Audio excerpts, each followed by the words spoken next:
for this session. Damilola probably knows modern computer than I do. However, I felt that it would be useful if I also share my own experience, share my own thoughts around what exactly you should know when it comes to computers. I think I've worked with computers for a long time in my lifetime, and I felt it would be useful for me to also bring in my own knowledge and experience around these things. That doesn't take away the things that Damilola will do. So she's actually going to be teaching the course Introduction to Computing. Introduction to Computing. I want to actually focus on a book, and I know I've shared this the link for that book. It's a very big book, so I don't know whether Boma or Edith are able to uh, link for the book. The title of the book is How Computers Work. Please give me a minute.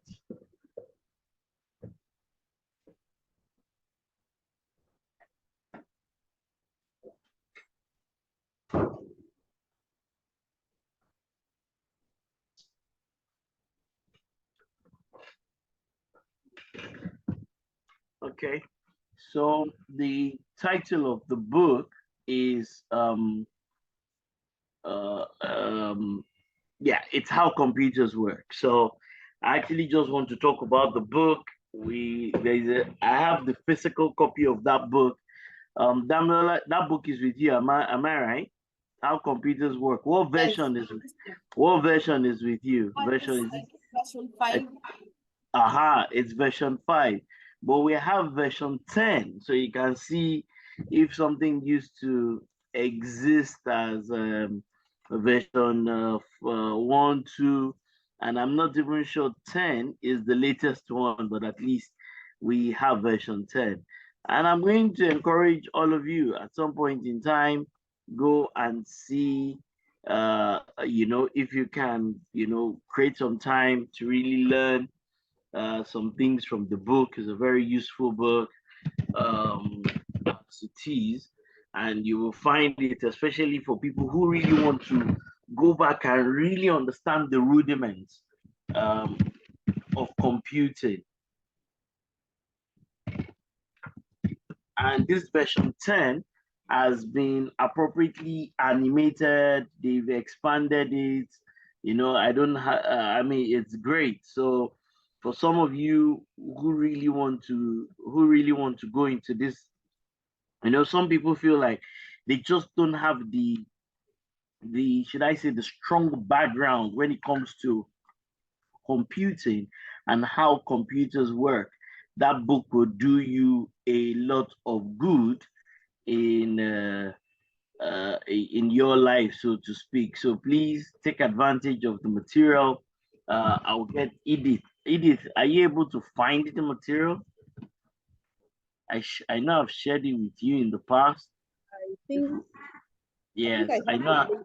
version 10. Yes, I've shared it exactly. So it's a link. So because it's quite a massive book and all that, because it's got loads of pictures. So it'd be nice. It'd be nice for you to take your time. So I'm just going to go through some things from the book in itself, as some kind of background for what Damilola is going to be doing.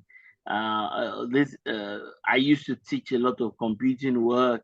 But in this modern day, I honestly I struggle because my use of computers has now become very intuitive. You know what that means? Is that I just know how to use computers. I don't even know how to explain it any longer. I'm certain that someone like Damilola will do much better job of teaching these basics than I will. And because what she's also going to be teaching is a curriculum, is part of the curriculum uh for for our course. So it's actually part of the curriculum our business informatics course. So it's not, so the content she's going to be teaching, it's not like she's going to create the content off the top of her own head or anything like that. There's an outline that we're given. So she's pretty much just going to be teaching in line with that outline. And one of the things she has done is that she has also created a beautiful set of slides that will help. So Damilola will be teaching that class. I will also be a participant in that class. I definitely look forward to a great class. However, I want to start the session with the course that with that book called How Computers Work. That's what to start today. How computers work, and it's the version 10 or the 10th edition. The 10th edition is what it is we're going to be looking at today. And once again, I cannot try to teach that whole 10th edition. It will be too, we won't go home. It's a massive book. It's like a book for like one, that book in itself, if you want to teach the 20 something chapters in there, you will need 2 semesters. You pretty much need 2 semesters in any school to be able to teach everything that is in there. So I'm not going to try to even do that at all. However, I'm just going to give you an introduction to the book, and I'm going to get Edith to find a way of getting the book across to everybody. And I'm hoping that, you know, for some of you who really want to go to dig deep or deeper into IT, into information systems, into how computers work, you will try to lay your hands on the book, and I'm certain it will do you a lot of good, so to speak. Right. So that's pretty much it. So once again, I think, right, my thinking and my thoughts about computers today, it is not late. It is not late. Today, in fact, there's no better time than today. And even in this transformation college, in this transformation college set of courses, teaching this course in itself is a critical part of what we do. So if I can bring up, let me see, I'm looking for the public admin where I've listed. So you will see that in this semester, we're doing this. Next semester, we're also going to do something similar. So you know, I keep saying that our business informatics course is better than an MBA program because you get to learn a lot. So it's useful for you, even if you are just starting out today, to still ensure that you learn a lot about computing. It will do you a lot of good. It will do your children a lot of good.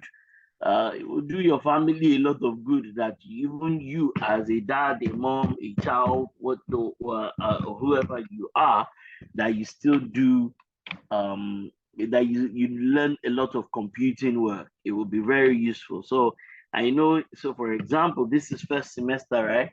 So this first semester, we're doing introduction to computing. Next semester, that is going to start in the month of May, we're going to be doing business computer applications. So this is the whole of year one. So this semester, we're doing introduction to computing. Next semester, we're going to do business computer applications.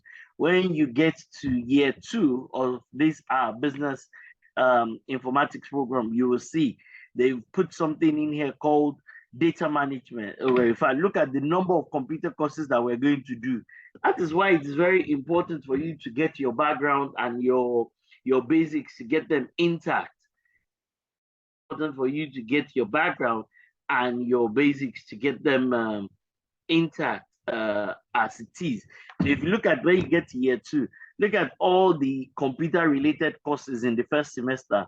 You're going to learn something about programming, and Boma, who's our lead IT person, is very educated around that.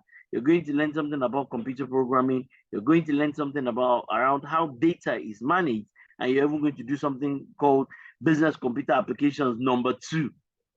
This is the first semester. And then in the second semester, again, everybody, can you see my screen? In the second semester, again, you can see the volume of what you're going to do. You're going to do something on web development. You're going to do something on e-commerce, and you're even going to learn computer networking. All. Excuse me, Doc, your slide is not moving. Are you sure it's not from your side? Is everybody, you can't see my screen? Okay. I can see your screen, sir. Yeah, we can see it, but it's not moving. We can see, but it's not moving. Okay, so hold on. Okay, hold on. Let me do this again.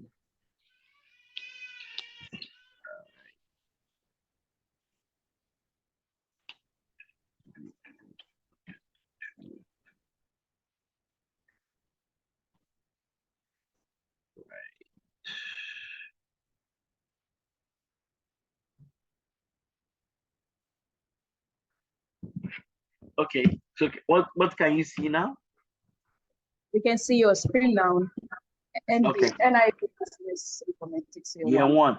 All right, good. So year 1, we're easing you into the computing side. Very, only one computing course in first semester, only one other computing course in the second semester. So very easy. We're easing you into it. But by the time you get to year 2 of this course, the curriculum is literally to turn you into an IT expert. The curriculum is to turn you into a business and IT expert, because by the time you get into year 2, you have 3 computer-related courses in first semester. You have another 3 in second semester. So there's no way you're going to finish this course without literally being a computer guru, like literally.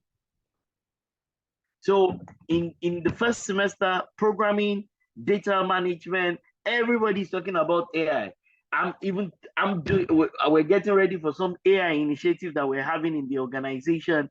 I'm reading through, if you have time, go and look at something online called Microsoft AZ900. Microsoft AZ900. There's another one, Microsoft AI 900. I take that back. Microsoft AI 900. I'm going through that course myself. Microsoft AI 900. I'm going through it myself. And the foundation for anything that is artificial intelligence is data management. So we're teaching you that as part of the NID curriculum. Once again, this is not our own creation, right? So it's a curriculum that has been handed over to us and is even available in the public space. They can share with you the document from MBT on business informatics. So this is critical. Computer programming, data management, business computer applications. In the second semester, you're going to learn about WordPress. Boma, by the grace of God, will teach us how to use WordPress. That everybody that is attending this course hopefully will be able to build a website using WordPress.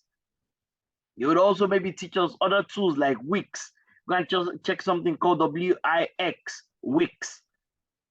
Okay? And then all of us are also going to be able to do e-commerce. So you're going to show us how do you build some e-commerce website and things like that. So you can go and check out something called WooCommerce.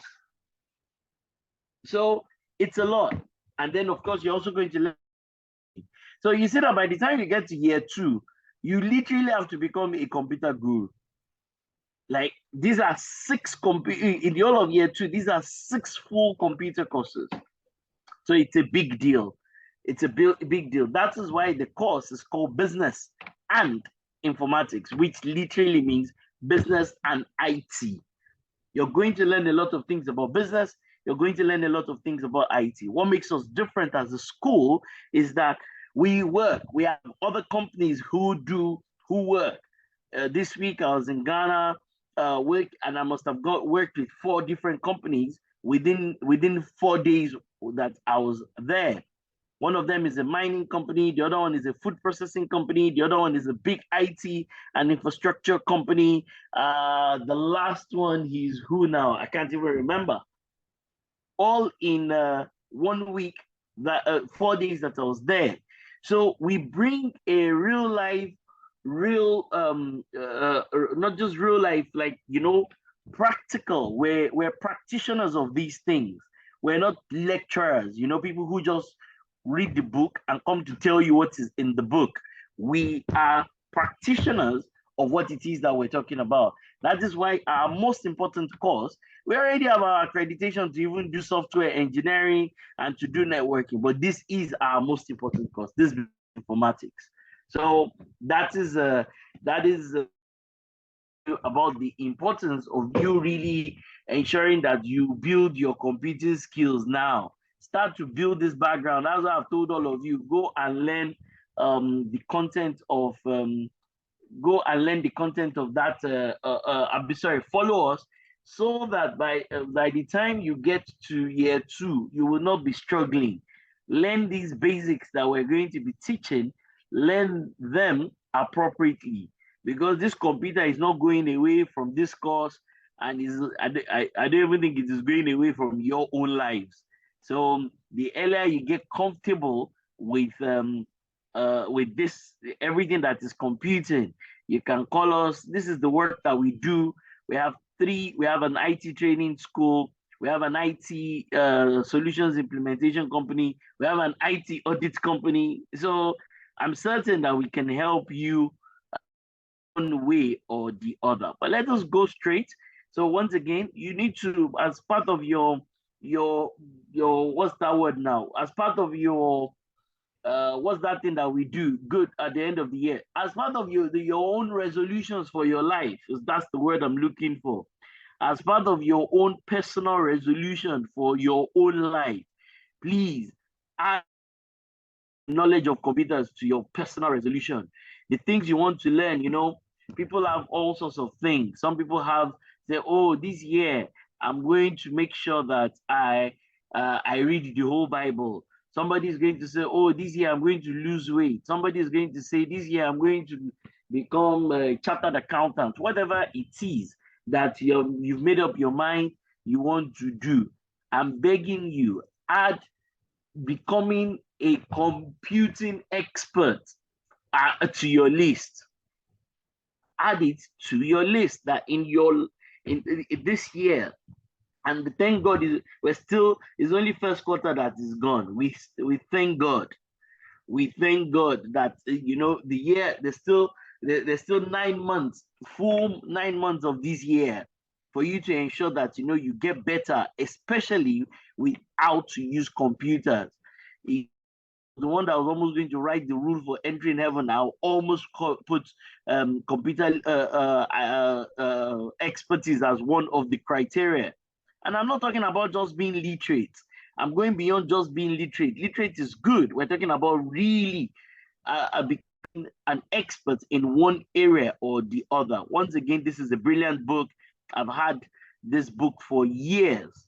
And we will share this 10th edition of the book with everybody. So let me go into it. I also added a couple of things to the book myself. So, I mean, of course, the definition of computing is still very important. I'm sure my colleague, Damilola, will also say some things to us relative to that. What exactly is a computer? How do you define it? Right? So how do you define it? What do you say about a computer? If somebody tells you to describe it, the definition is different from description. The definition versus the description. So, because on my screen, a computer is a machine that can do what?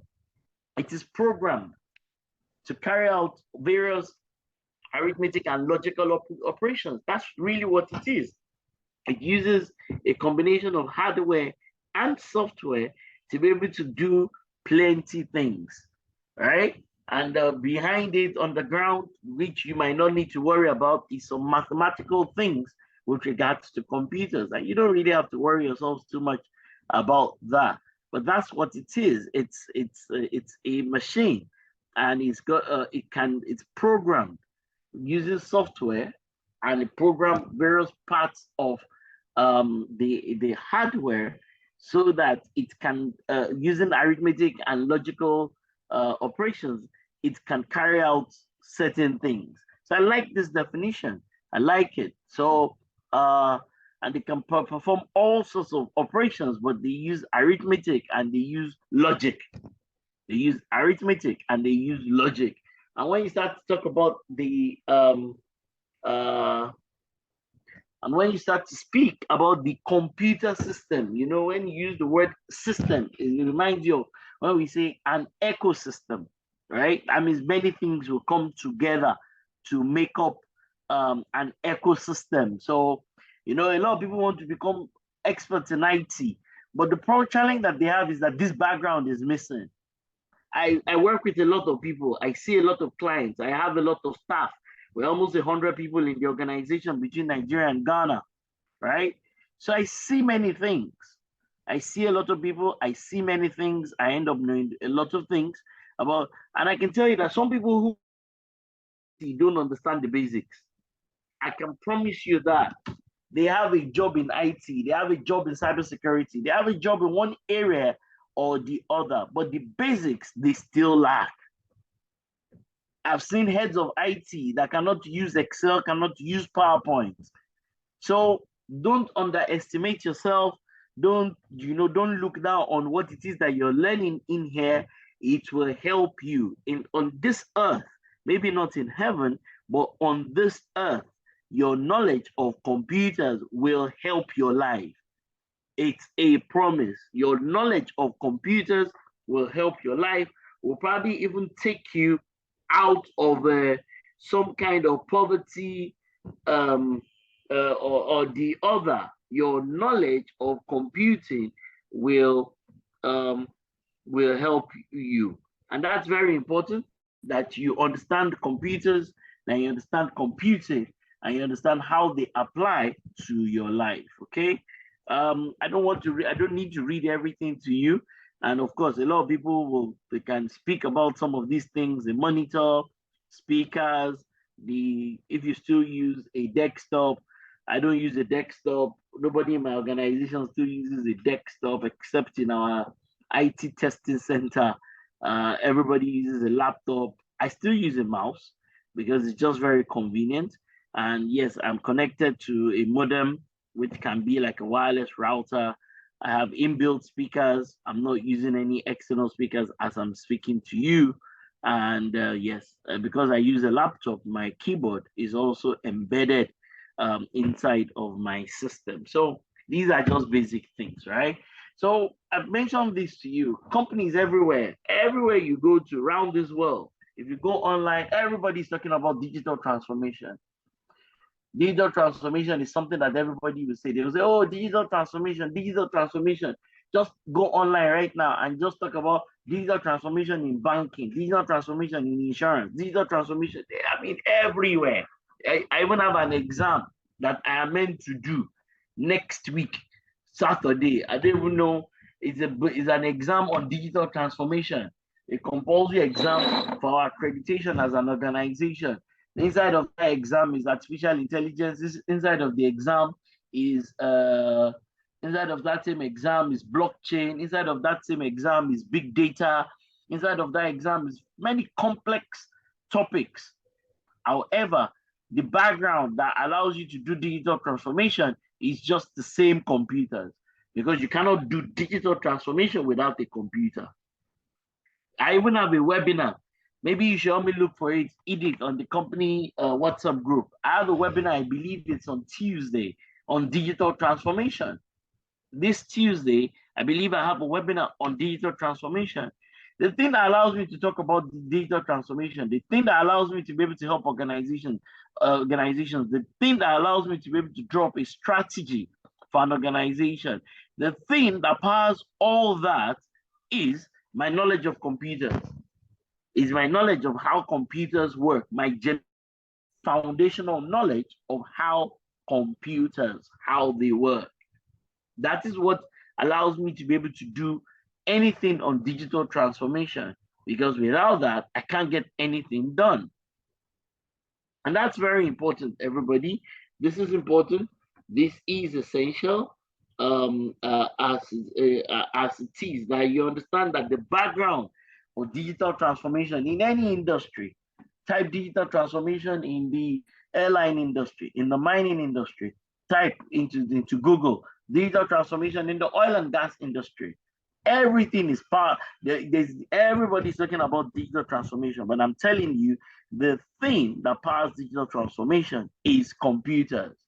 How you can use computers to improve efficiency, to improve effectiveness of results, to make things faster, to make things more accurate. That's what it is. So this is important once again, and there are many different types of computers. I don't want to teach Damilola's class ahead of her. I'm just trying to build some kind of background so that when she's teaching a class, it's almost like, you know, the foundation has been laid properly. So whether it's a desktop, whether it's a set of servers, whether it's a big data center like Main One or MTN data center, whatever that thing is, whether it is a tab or your phone in modern day, they're all the things that will want to do digital transformation. You know, every bank is building an app. There's no bank that does not have a mobile app. So that everything about how to build a mobile app, we're also going to teach you as part of this business informatics course. We've got an expert, someone like Buma. We even have others within the organization that can teach you these things. Even Damilola that is going to be teaching you today also does something called Figma. Everybody type it into Google. You know, everybody talks about product management as at today. Everybody. You know, people that are no longer talking about project management. The people are fixated on product management. That's what people are fixated on product management, not project management. Everywhere there's a training that somebody is offering somewhere on product management. So the whole world is focused on the InterSwitch of this world, the Flutterwaves, the Paystack of these world, all the fintechs. They're not so much worried about project management. They're worried about product management, how products are managed. And behind all those products is a computer. The computers have been used to build applications and to do all sorts of other things. That's why that tool called Figma, everybody, you can go check it out. Figma, Figma, and Damilola knows the tool a lot, exists for that. The digital transformation is powered by computers. It is enabled and it is powered by computers as it is. So, I mean, I'm not going to try to go through this whole set of slides. We will share the slides with you if you care to look at it. Do not be like the average African that they will say that Africans, if you don't want them to know something, they say put it inside a book. Once you have put the thing inside the book, Africans will not, they won't open it, they won't read it. So don't be like one of them. So when we said you some of these slides, don't do these things. You know, this whole course that we're running is not because you want to earn a certificate. Some of you even have MBA programs and have MSc degrees already. So the whole idea behind this course is not just for you to earn another degree. We're not focused on the certificate. We're focused on the skills and the capabilities that you can deliver from attending Transformation College, and how those skills and those capabilities can help to transform your own life. You know, it can help you get better jobs. It can help you do greater things in your own life. Your knowledge of computing can take you anywhere around the world. And that's why this our course is very close and dear to my own heart, so to speak. When we're talking about computers, we talk about how data is processed, the data becomes information, and how it is stored and how it is transmitted. These are all key things that we talk about when we talk about computers. So once again, you know, you can have things in physical form and you can have them in electronic or digital form. So things can exist in physical form and things can also exist in digital or electronic form, but you cannot get anything to become digital or electronic without computers. So once again, and I put this in there, right? Because Everybody wants to ensure that their data and their information is more effective, is more efficient, is more accurate, is more correct, is more complete, is more consistent, is more relevant, is updated. For you to be able to achieve all these attributes, you need to have computers. And you need to understand beyond just having the computer. Because a lot of people have computers and they don't do anything with it. Some even in those days, some people even have computers, they will cover it with, you know what they call atmakasa. Everybody heard of that before? They'll cover it with one wool like that. You know, they have the computer brand new. I've gone to government institutions, I've gone to people's offices. They have the computers, and then they'll cover it up with one wool like material that looks like it's a cardigan or sweater. They will then cover the computer up. They have it, but it is hardly in use. So the idea is that organizations, banks, telecommunications, oil and gas, manufacturing, all of them, they are pursuing these things. This is what they are all pursuing. Every day, this is what all of them are pursuing. They want their data and information. They need guarantee that the data and information that they have meets all these criteria. That it is searchable, it is accessible, it is updated, it is relevant, it is correct, it's complete, it's consistent. This is what everybody is pursuing this. Every organization is pursuing how their data and information can meet all these attributes and characteristics. That's what it is that they're pursuing. So this is one of the best things that will happen to you. You coming for this course, you being a part of this program, is one of the best things that will happen to you. You should congratulate yourself for making a decision to join this course, to be a part of this program, to take your time to be here. So Edith has shared the link for the book, How Computers Work, so that people can download it. So a big congratulations to all of you that you're here learning about these things. Let me move on very quickly. I have one very important slide. This is it. So I tried to put together the things that I consider to be, you know, to be the top, what do I call it now? The top 20. So while preparing for this course, I put this together, the things that I consider to be the top 20, and I'll take a screenshot and even drop it in the chat room, right? So that you can share it with your bigger community. You can share it with the people. You can share it with people. So let me do this. Yes.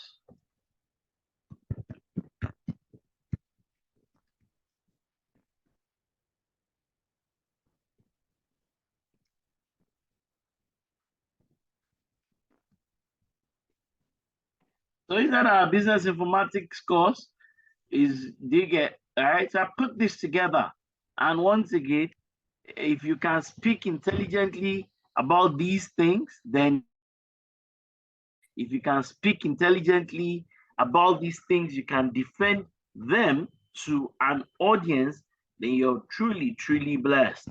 You're truly blessed if you can speak to an audience about these kinds of things. So let's look at it. I put this together saying that, well, computers are made up of two parts, two broad parts. Once again, Damilola is going to go through this, but because I've said this, it will make our life easier, and it will your own learning, right? Computers are made up of two big parts, right? Two primary parts, hardware and software. Hardware and software, okay? And once again, that's very important.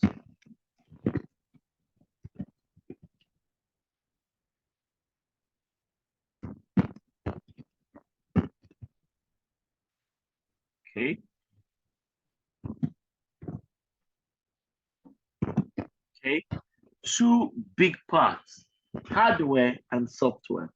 And on the hardware side, These are some of the things you need to know.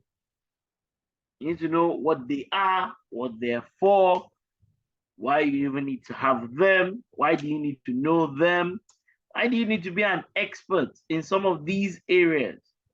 And of course, in modern day, a lot of us are not really worried about the hardware. All we need to do is to just buy a computer. And that computer already comes with all the necessary hardware. So for a lot of people, we don't know, but it's good for you. You cannot be a student of Transformation College and not know these 20 things. You cannot be a student of Transformation College and not, be able to articulate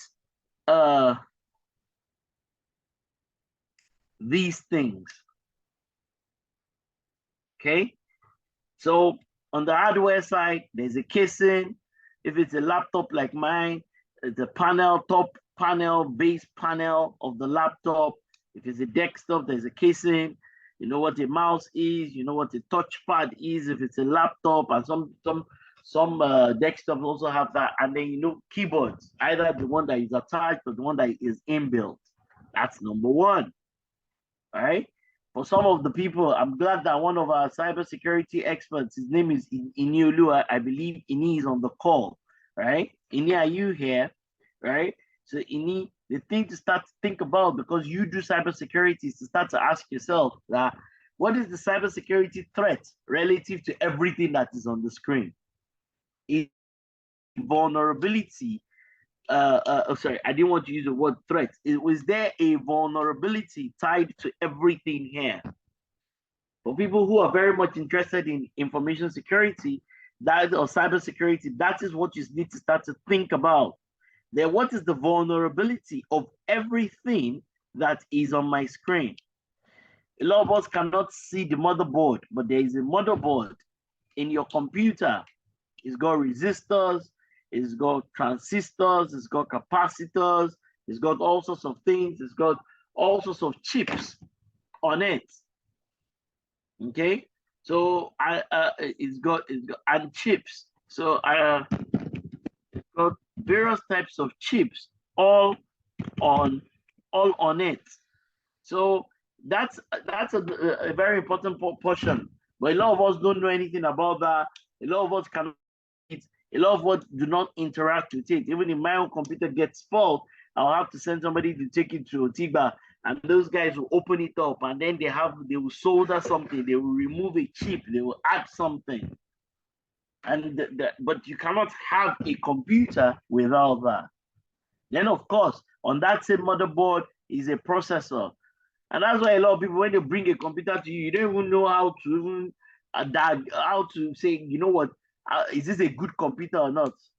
So you need to understand the processor, because without the processor, the board in itself is useless, and the processor sits on the board. Everything inside of a computer is connected to the motherboard. That's why they call it the motherboard. It's the mom of all the things.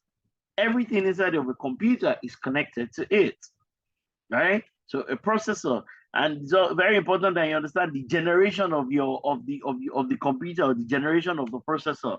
So you will hear people say things like 7th gen or 8th gen, or 9th gen, something like that. You will hear people say things like that. Oh, 8th gen. You hear it. So it's very good. It's very important that you understand the generation, because of course some of them are newer in terms of their production date. It's pretty much like saying you want to go and buy a Camry. There's Camry 2002. There's Camry 2007. There's Camry 2023. So that's what that generation is, the recency of the thing. And of course, inside your computer, you also have some kind of cooling fan. And one of my computers right now, even this one that I'm using, I had a problem recently, and the problem was that it was a cooling fan problem. I have another computer, another laptop too. The problem with it is the cooling fan problem. That computer, I bought it about 300,000 about 4 years ago. I barely used it for a year, and it had a cooling fan problem, and it hasn't been fixed. And 300,000 as at then is like me saying that I bought the computer about 1.5 million naira as at today. Right? So that's really what it is. So it's important once again that we understand these things. If your computer has a cooling fan problem, then you're going to have a challenge. Then we have the hard drive and different types of hard drive. You know, they have something they call SATA, they have SSD, they have the flash. You know, so a hard drive is very important because that is almost what we can call permanent storage, right? And of course, you know, there is the internal and external. So with this hard drive, let me separate it as internal and external. I didn't copy this from anywhere. I actually wrote everything on this page off the top of my head. So, because I think I've used computers long enough to be able to write something like this. So I wrote everything here off the top of my head, just thinking about it, saying that, you know what, somebody who comes for an introductory class, what should the person know? What should the person know with regards to computing? This is called Introduction to Computing generally. Then we also have RAM, we also have ROM. Each of them are all types of memory. The one that loads the operating system, the one that allows you, as I'm making changes like this, the one that is sustaining those changes and allowing you to see my screen. If I don't save this application onto the hard drive and I shut down my computer, then it's only on the RAM, random access memory, and then, you know, we lose it. So that's very important. We also have some other areas, like, you know, so there are cards, you know, there's a network card, a sound card, a video card, a wireless card. And then we also have what we call the external ports. So that, you know, some people, when you go for a presentation somewhere, they say, oh, my computer does not have a USB port, or I don't have a VGA port, or I don't have this kind of port. So it's good that you understand interface cards and ports, right, within the computer. We call it external because there are also some ports on the board. So it's good that you understand that, okay, why is it that I'm not able to connect my own computer to the screen? That guy can connect his own, right? It's because your own computer might not have a certain kind of port on it. Of course, we also have display screen, you have camera, you have hinges on your laptop, you have batteries, you know, you have power supply units. These things are important. If your power supply unit is gone, now your battery runs out, then you can't work any longer. Or some people, their laptops operate like desktop. Once electricity goes like this, the thing goes off. It's because the battery is bad. And of course, you also have all sorts of power packs and UPS. So these are all things that you're here, you need to be able to speak about these things. You need to know what they are. You need to pay attention to when Damilola is teaching you. I believe Damilola is going to teach this the second session today, and also the whole of the whole of next week, Saturday, so that she can take her time to really drill down into these things for your own good. Because also, if you're a student of Transformation College, you have an exam you need to take, and so it will be good that you listen to her and go through the material that she's going to share. I'm just speaking generally. About computers, right? So you have speakers, you have microphones, and of course, in modern day, game consoles are a big deal. You also have speakers. I mean, as I said, some people connect it even to big. That's why you see DJs in modern day. All the majority of the DJing that they're doing, it can be done via a phone or even on their computer. So not everybody has a board where you can still be scratching. A lot of times, modern day, people just have a computer and they're able to operate as DJs. And of course, you have what sometimes we call some of these things, these external things, we call them peripherals. Okay? So we have some things that we call peripherals. So that's why you have all these other things that can be termed as peripherals, right? Printers, scanners, external cameras, projector, TV screens, headphones, earphones, microphones, and of course, you also have other things like data center and networks. So if you say you understand hardware, it's not just for you to have a definition for it, but these things that are written here, they must make sense to you. They must make sense. You need to put it on yourself that you understand these things. And if you're somebody who plans to become a cybersecurity expert, then you must understand what exactly are the vulnerabilities tied to each of these things. What are the vulnerabilities tied to each of these hardware things? So that's hardware for you, brothers and sisters. That is hardware for you. So people will be proud to now didn't even know anybody. Right? Please go to the chat room. And once again, your understanding of computing, right? So, right? So what areas are under hardware are kind of new to you? You've never really thought about it that way. How many people go to the chat room can confidently stand in front of an audience and speak to the audience on on the importance of or the meaning and the importance of everything that is on my screen? How many people can do that? How many people can stand in front of an audience and speak to them intelligently about these things?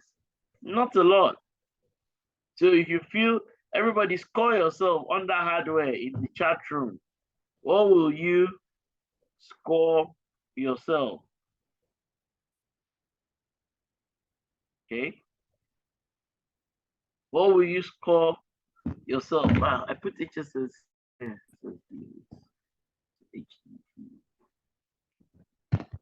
Yeah, sorry. What will you score yourself?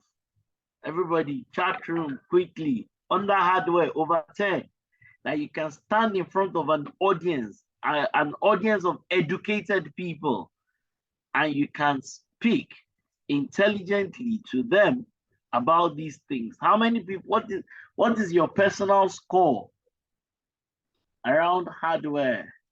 What is your score around hardware as a person? What is your score? What do you think you're going to score hardware-wise? Everybody, chat room, quickly. Let me hear from you. Everybody, I want to hear from you. Good. Give yourself a score. Right, brilliant. In front of an educated audience, what is your score? Good. Different people have different scores. All right, good, good, good. All right, so it's good. Once again, it's not just for you to mentally know these things, it's also for you to be able to articulate them in front of an audience. Imagine going somewhere and they said, tell us about various peripherals, right? They said to tell us about various peripherals on the hardware. And once again, the people who do cybersecurity, that's the challenge. Call somebody who says, oh, I do cybersecurity, and tell them, tell me the vulnerabilities that attach to each of these hardware components. Most of them cannot speak intelligently about this.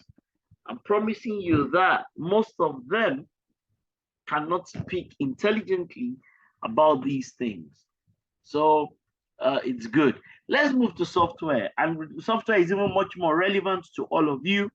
Software is even much more relevant to all of you. I'm not an Apple person, so that's why you hardly ever see me put Apple, because right. So, but Apple is also very important. Some people don't know anything more than Apple. Apple is the only type of thing that they interact with. So you need to understand the difference. Number one thing you must know is the difference between number one and number two under software. An operating system versus an application software. What is the difference? Are they the same? Operating system versus application software. Are they the same? Right? One comes before the other. One sits on the other one. Without one, you barely can have the other one. Okay? Without one, you can barely have the other one. Okay, one is foundational in comparison to the other one. One is foundational in comparison to the other one. One is foundational, that is the operating system. Without an operating system, you cannot get applications to work. Without an operating system, 2 will not work, 3 will not work, 4 will not work, 5 will not work, 6 will not work, 7 will not work, 8 will not work. So that is a big one that you need to understand. That is a big one that you all need to understand. All right. So the foundational software is the operating system. The foundational software is the operating system. After that, you now have all sorts of applications. I've broken the applications into different ones. What I can call office productivity applications like Word, Excel, PowerPoint. You're going to learn a lot of that. And that's why we're looking for sponsors that can help us give us computers. So if any of your organizations, friends, uncles, aunties want to support us, because I mean, they should please let us know, because there's some less privileged people that should be in this class. There's some less privileged people. The thing that is stopping them is that they don't have computers. The thing that is stopping some of the other ones is that they don't have data. Most likely, the people who don't have data,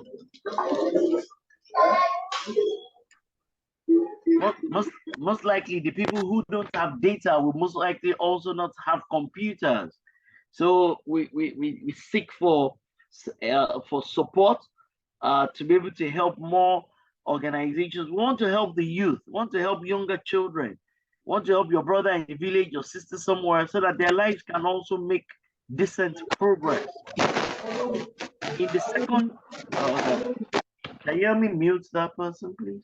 In the second semester, year 2, you're going to be doing a lot of number 2, a lot of Microsoft Office. In fact, our plan is to be able to certify people to Microsoft Office. So our plan, I pray our plan works out.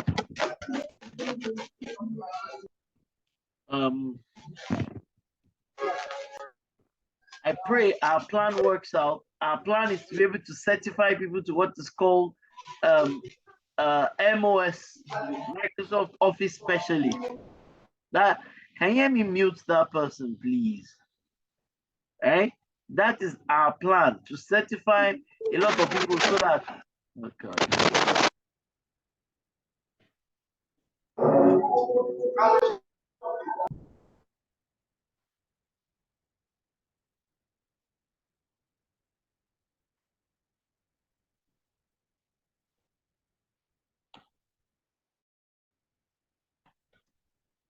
So once again, our plan is to be able to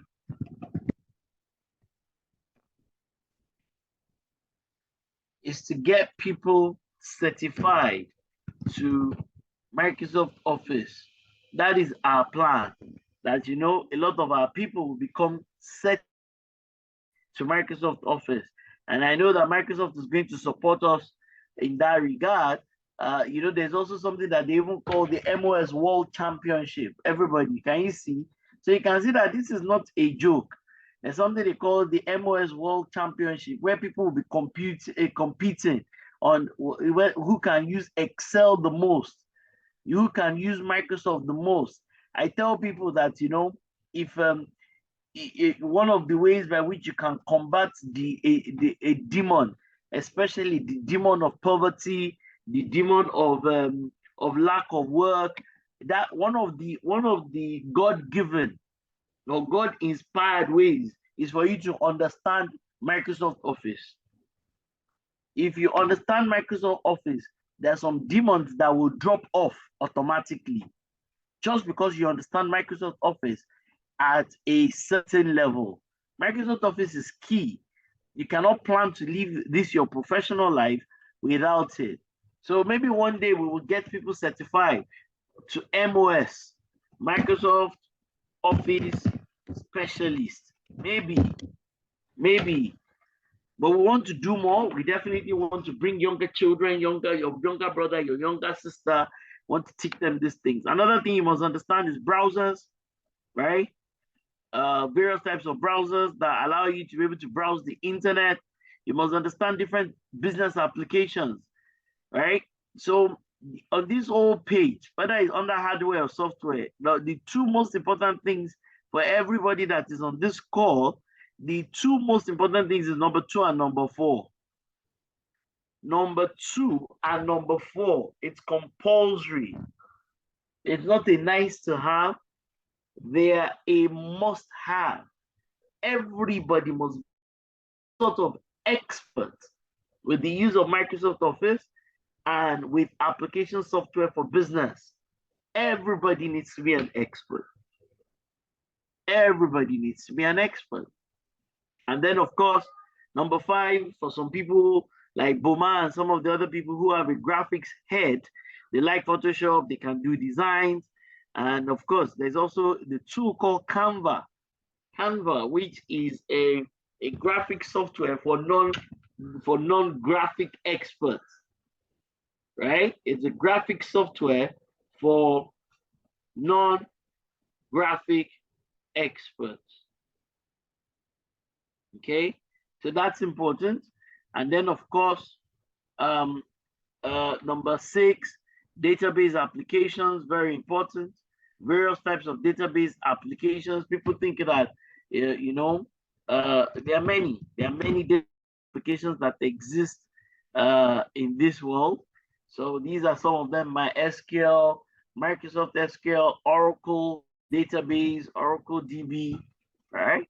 So, and then of course, you also have number 7, utility application softwares.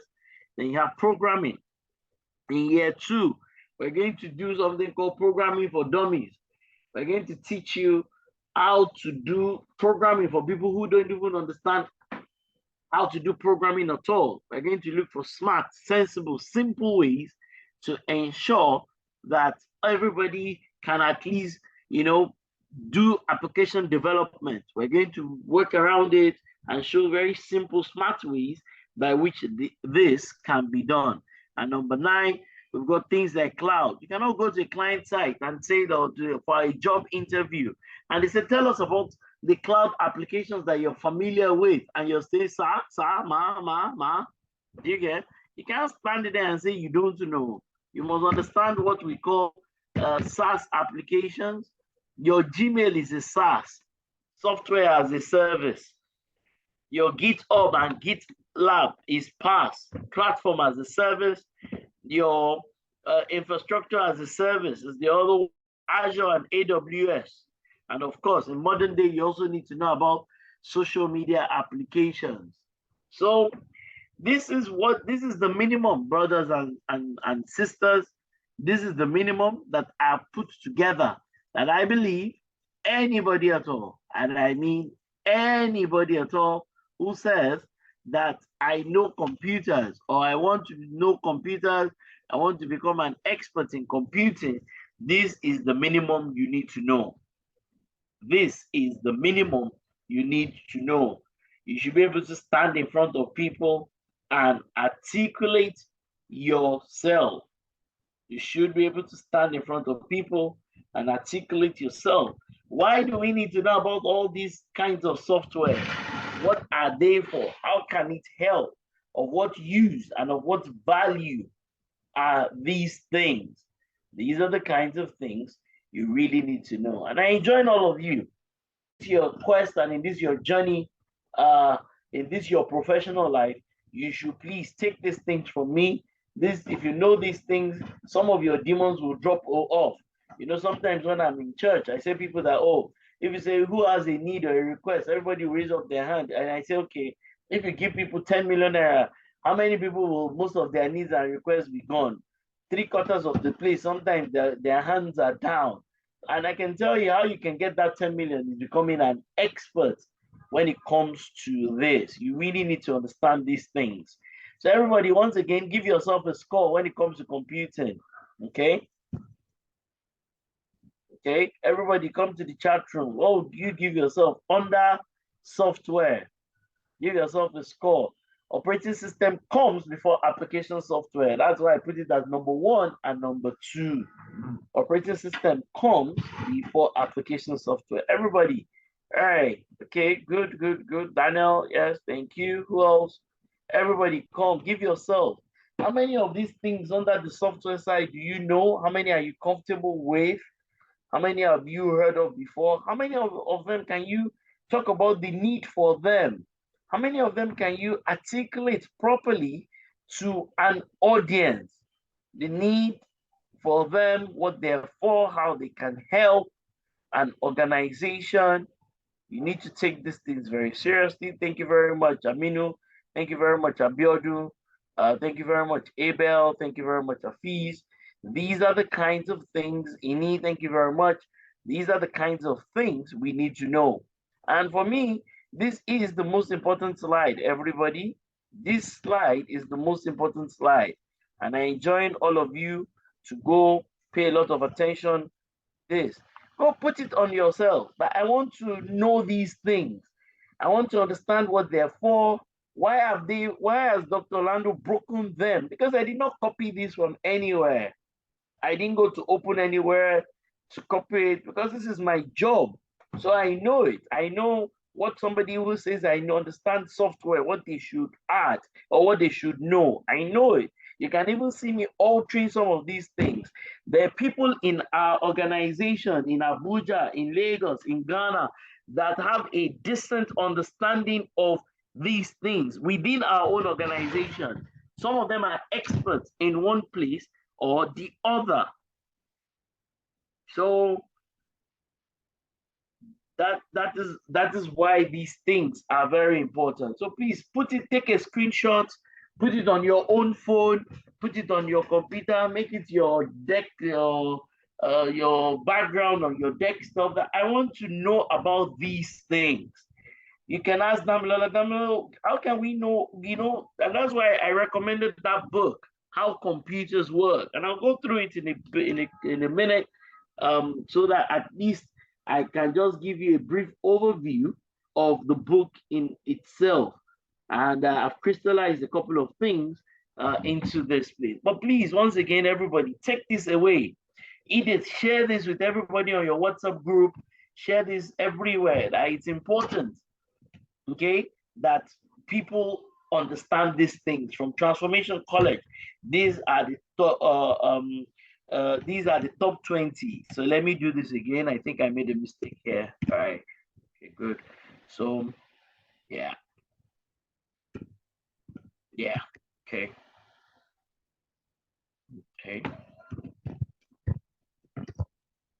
All right.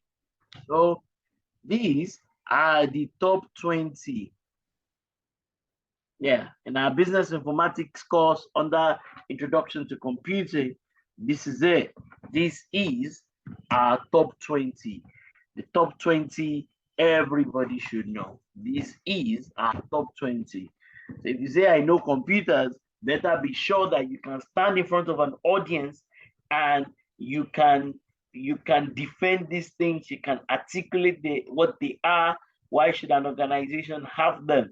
And if you're in cyber information security, then you need to understand the vulnerabilities for all these things. If you're in IT, you will need to be able to explain why should an organization even be worried? Why should they buy number 4? Why should they invest in number 5? Why should an organization invest in number 6? Why should they be doing number 7 properly? Why should any bank or telecommunications provider get number 8 right? Why? Why are these things important? Why are these things important? Let me move on very quickly because of time, as it is. So, I mean, I don't really think I should explain every part of a computer to you, but it's good if you know it. The various parts that make up a computer, as I mentioned some of them to you earlier. And if you have a laptop, wants to pieces the laptop as it is, all these things are there. Inverter cable, the board, in Excel, VJ, many things are on that your laptop. Many things on this my screen. You can see about 20 different things as part of a laptop. About 20.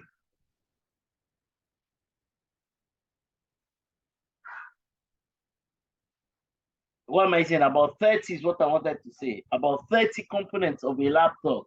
But this is the hardware side. So I don't really, most of us would never become hardware engineers and things like that. But yeah, you should understand that, you know, you should know these things. You should know them. That is why in the wisdom of MBT that designed this course, they put the first thing as introduction to computing. And that you cannot say you don't know what is a motherboard. They mention motherboard, you're like, so maybe I don't know what that is. And so we can see USB port, network port, VGA port, parallel port, serial port, all sorts of ports on the motherboard. So you should know about these things. You should know about these things. It will help you. Battery, resistors, capacitors, chips, and all those entities. Okay.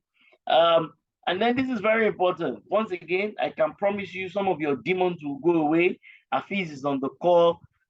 You know, he has gotten better as a person, as a professional, just using these applications. And you know, it's important. Even if I retire tomorrow morning, when I retire, not if, okay, if I retire tomorrow morning, but when I retire, I will even spend more time just learning these things just for the sake of learning them. This is not even for work purposes. It's just very useful. After all, I'm a computer user. I prepared this PowerPoint myself. I did not give it to my personal assistant. I did not give it to my secretary. I don't even have a secretary, right? All right. I don't even have a secretary. So I did not call my personal assistant to help me work on this. I did not call Edith. I did not call Boma. I did not call Mercy. I worked on it myself. So it's important. So for me, learning these things is useful for my own life. It is useful for my own life. Learning these things is useful for my own life. I want to know them. I want to use them when even if I retire, I'll still work on my computer. So, I mean, and what exactly are the top? What are the top three? What are the non-negotiable three for your life? Word, Excel, and PowerPoint, non-negotiable, those three. Everybody that is on this call, non-negotiable. Word, Excel, and PowerPoint, completely non-negotiable. And I can tell you, if they add all our expertise on this call, we cannot score up to all of us put together from the best to the least. The combination of all of us, everybody, let me not mention the score. Let me hear from everybody. Everybody go to the chat room. Where just Word, Excel, and PowerPoint, expert usage of those three things on this call. What do you think will be the average if they add all of us together? Expert usage, expert usage of Word, Excel, and PowerPoint. Let me hear from everybody very quickly. Go to the chat room. Excel. Hey, God. Excel. Excel. Do you know what it means to be an Excel expert? That is going to be in all my Excel, in all the Excel that I know in this my lifetime. Right? I cannot even score 4. In all the Excel that I know, I can't score 4/10. In all my Word, no matter how word I use, I cannot score beyond maybe 6/10. And in my, can you see Excel curriculum? Can you see on my screen? I don't know if anybody can see my screen. Excel expert. Look at the things. Expert custom templates, multiple axis, amortization, inventory.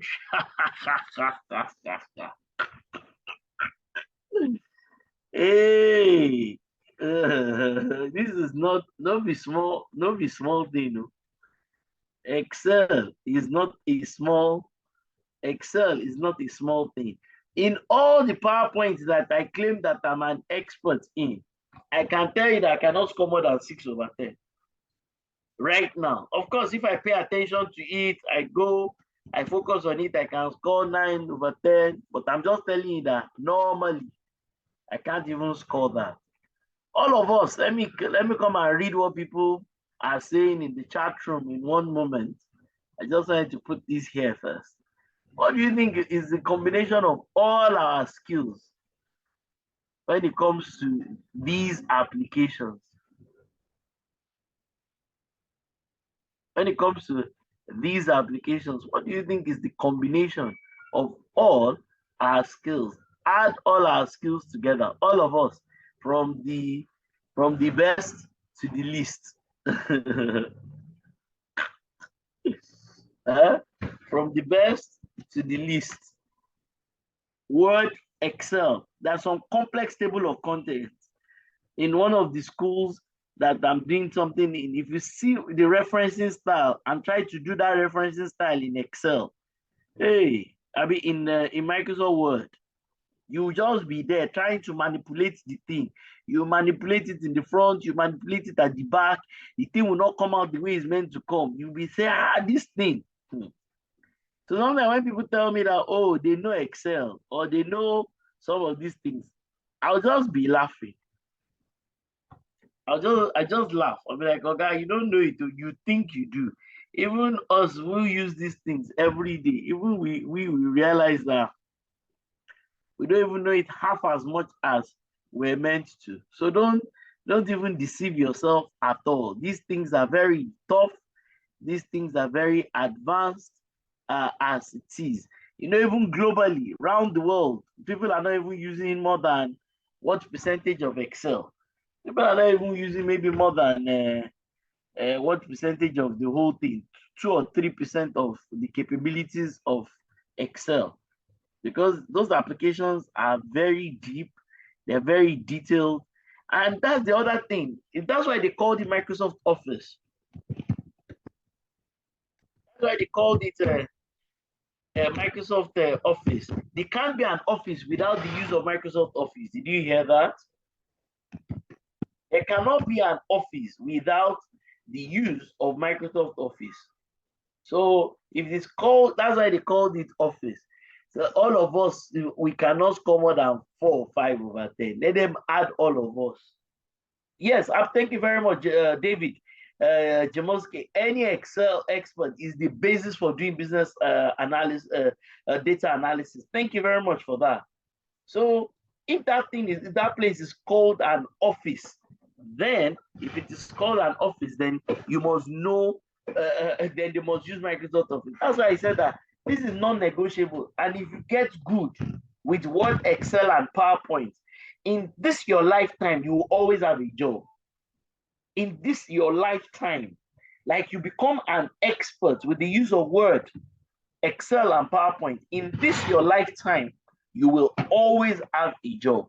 You can walk into any organization and tell them that, see, bring your best. Let's sit down, give us 1 hour. Word, Excel, PowerPoint, formatting documents, creating presentations, and what's that other one?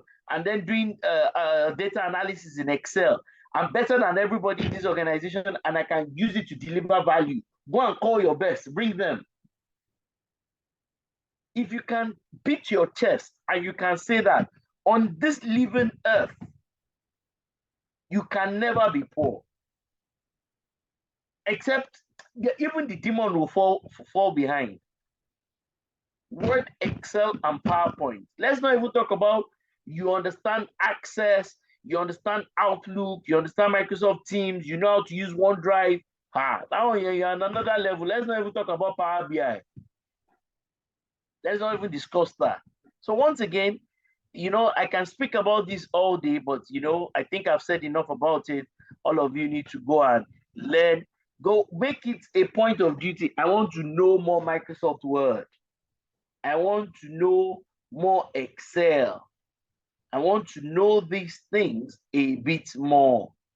I want to know these things a bit more. I want to get better when it comes to these things, right? let us move on. Another thing that I think is very important, everybody, go to this website. And I know I taught this during my business analysis class, right? Everybody go to this website called Odoo. This is one of the best gifts you can give to yourself, right? Make up your mind that you want to become an Odoo expert. Make up your mind, right? I was in Ghana, I was working with a company. I told them that, you know, they should go and learn this platform. They should go and adopt it, sorry, this platform. I told the client in Ghana this week, not last week, this week, I said, go and make sure that you guys know this. These people also have one, Zoho Business One. Who is this person that is capturing my screen? Yes. So this is like a competitor to that. This one called Zoho Business One. Right? It's also very useful. Zoho Business One. It's got HR, it's got many things in there. But me, my preference is Odoo as a person. Right? My preference is Odoo as a person. All right? My preference is Odoo as a person. So you go and put it upon yourself that, you know, let it be one of your resolutions. I want to know Odoo. I want to become good with this platform called Odoo. Put it upon yourself. I want to learn this and I'm going to learn it. I'm made up my mind that I'm going to learn it. I'm going to find out how it works. I'm going to think about how I can use it to enhance my business. I used to teach Odoo in Lagos Business School in LBS. I was teaching Odoo for them, this same Odoo. That's why you should not joke with these things. They will call me, they will pay me a lot of money to come to teach Odoo, introduce it. It was just the introduction that I was doing, you know, not even the deep dive, right? It was just the introduction. Sonny Baywood says they want to see us. So we need to go to Baywood possibly this week. I need to answer them, or maybe we'll do an online meeting because I don't really think I will have the time to go there any longer. So yeah, so once again, you can see me. I like this app. I like this platform. Okay, this Odoo platform. That's what it is. Edith, can you help me stop this? What is this person doing? Yes, we're working on it though. What's that thing? That's the thing. Okay.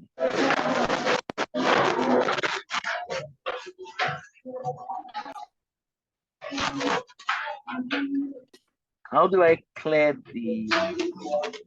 So You can, Doc, you can stop sharing and reshare. Clear.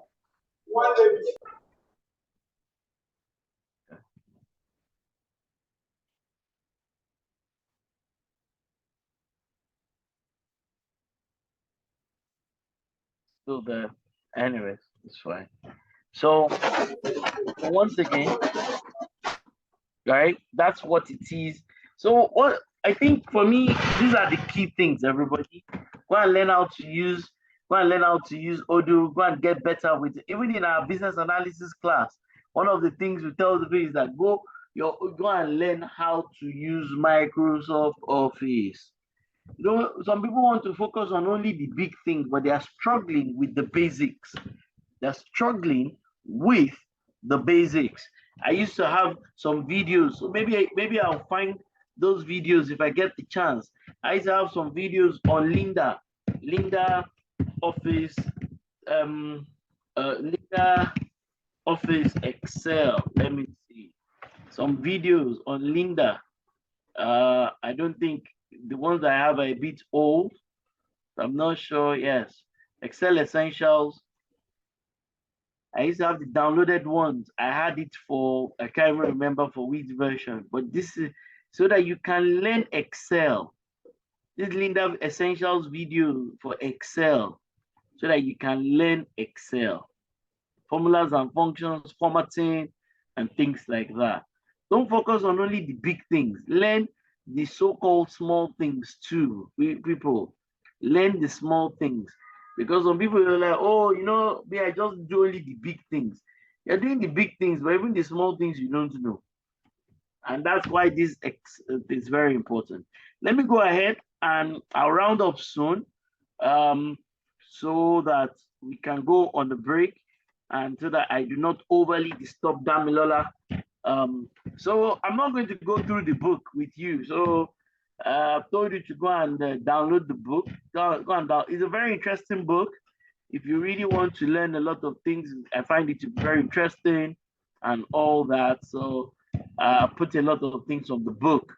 Okay, so chapter 1 of the book says that what exactly, things like waves, and they made it a bit funny. They've made it a bit funny in this new edition of the book. They made it a bit funny in this new version.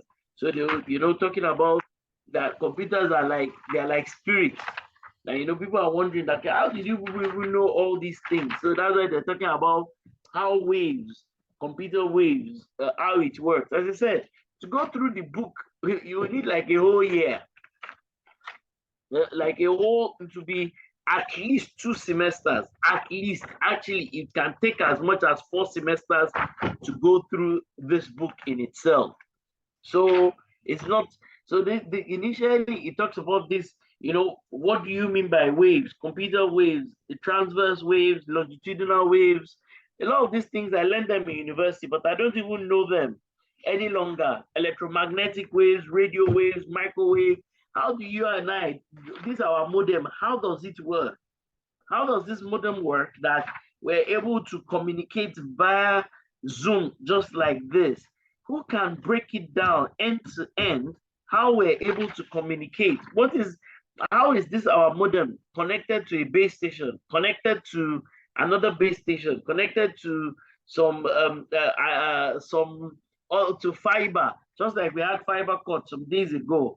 So maybe last week or something like that. How does this whole thing, how does it work? It's very technical. How do we control electricity? How does electricity get passed to our computer? This is like some really computer science based things. And the book has tried to simplify it.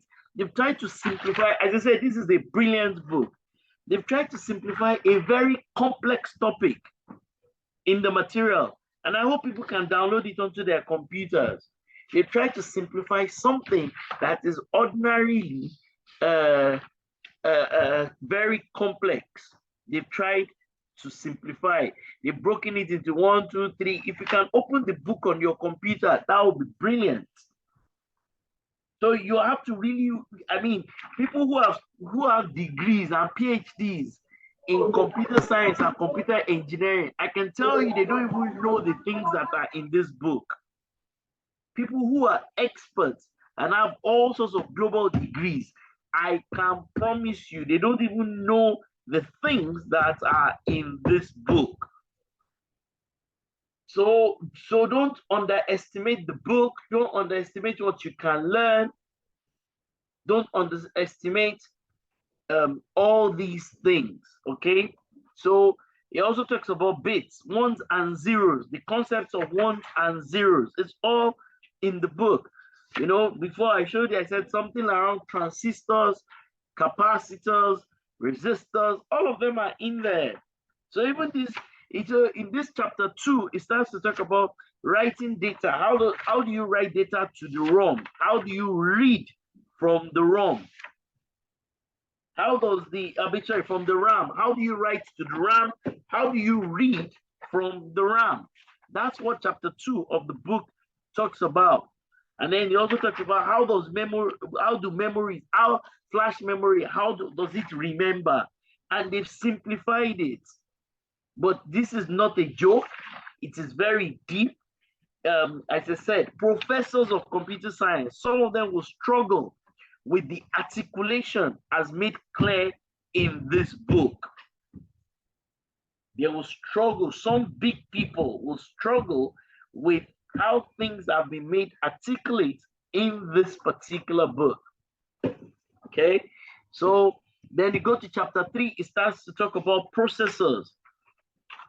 How does a little processor, that central processing unit, how does it work? How does it track numbers? So if I had time, if I, if I had space, it would be nice for me to just take this book. For me, I even printed a hard copy. So even on my table, right? Everybody see. I even printed a hard copy. So so it's something that if I had time,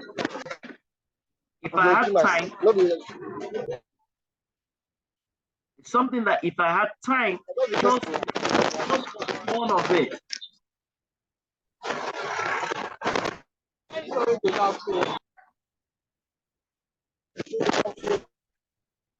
I can't see where this noise is coming from. I can't even see the person. The person is not here.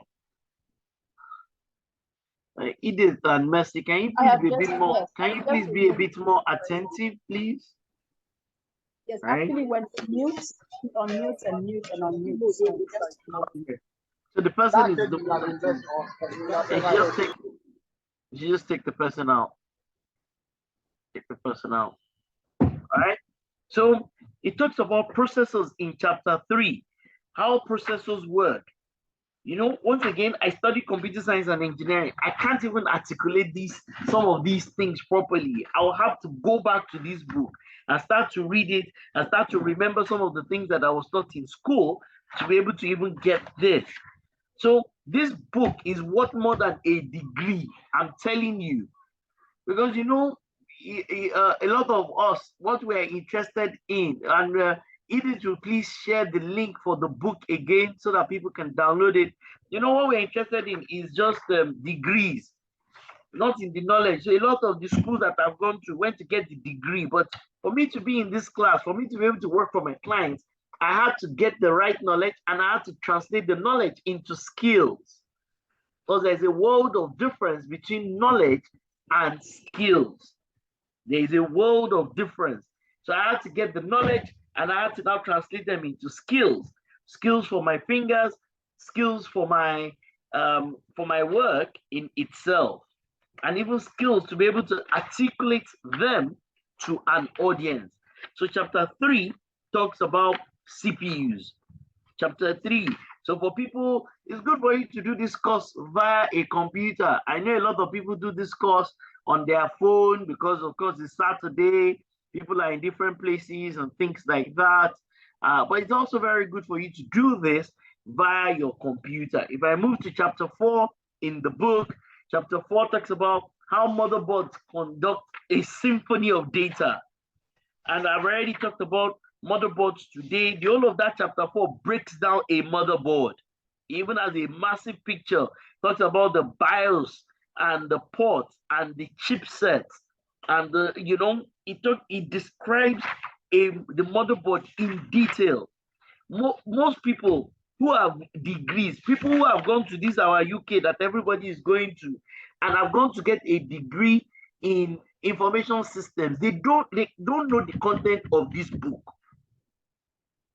I'm telling you, people who have degrees in information systems, they do not know the content of this book. And that's why I took my time to say, you know what, I want to introduce this book because it will be good for you to build going through this book yourself is like getting a degree. It's like getting a degree in computing. You will find out that you will go for an interview, even in your own organization, the way you're going to be able to help your organization is going to be way more. If you go to chapter 5, if you go to chapter 5, it now starts to talk about software. In fact, section 2 in the book, part 2, sorry, because the book is broken into parts. The book is broken into parts. It has 7 parts in it. So under part 2 is where it starts to talk about software, the computer's own poetry. So I can include that. So here we're now going to go to part 2. where it talks about software. Uh, Software. It captures it as the computer own poetry. That's what it says. That's what it says about this part two. It just talks about, yeah, this is what it says about part two. Software, the computer's own inventory.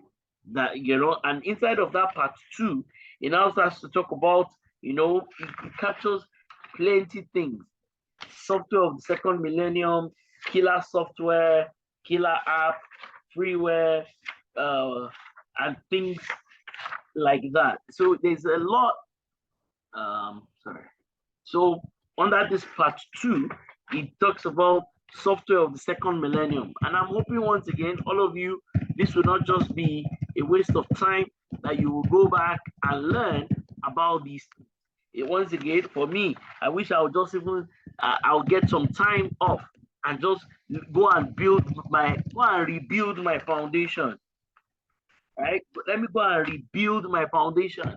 I can tell you that this book, all the things I learned from the university, I cannot, and I study computer science and engineering, I cannot speak intelligently about this, everything in this book.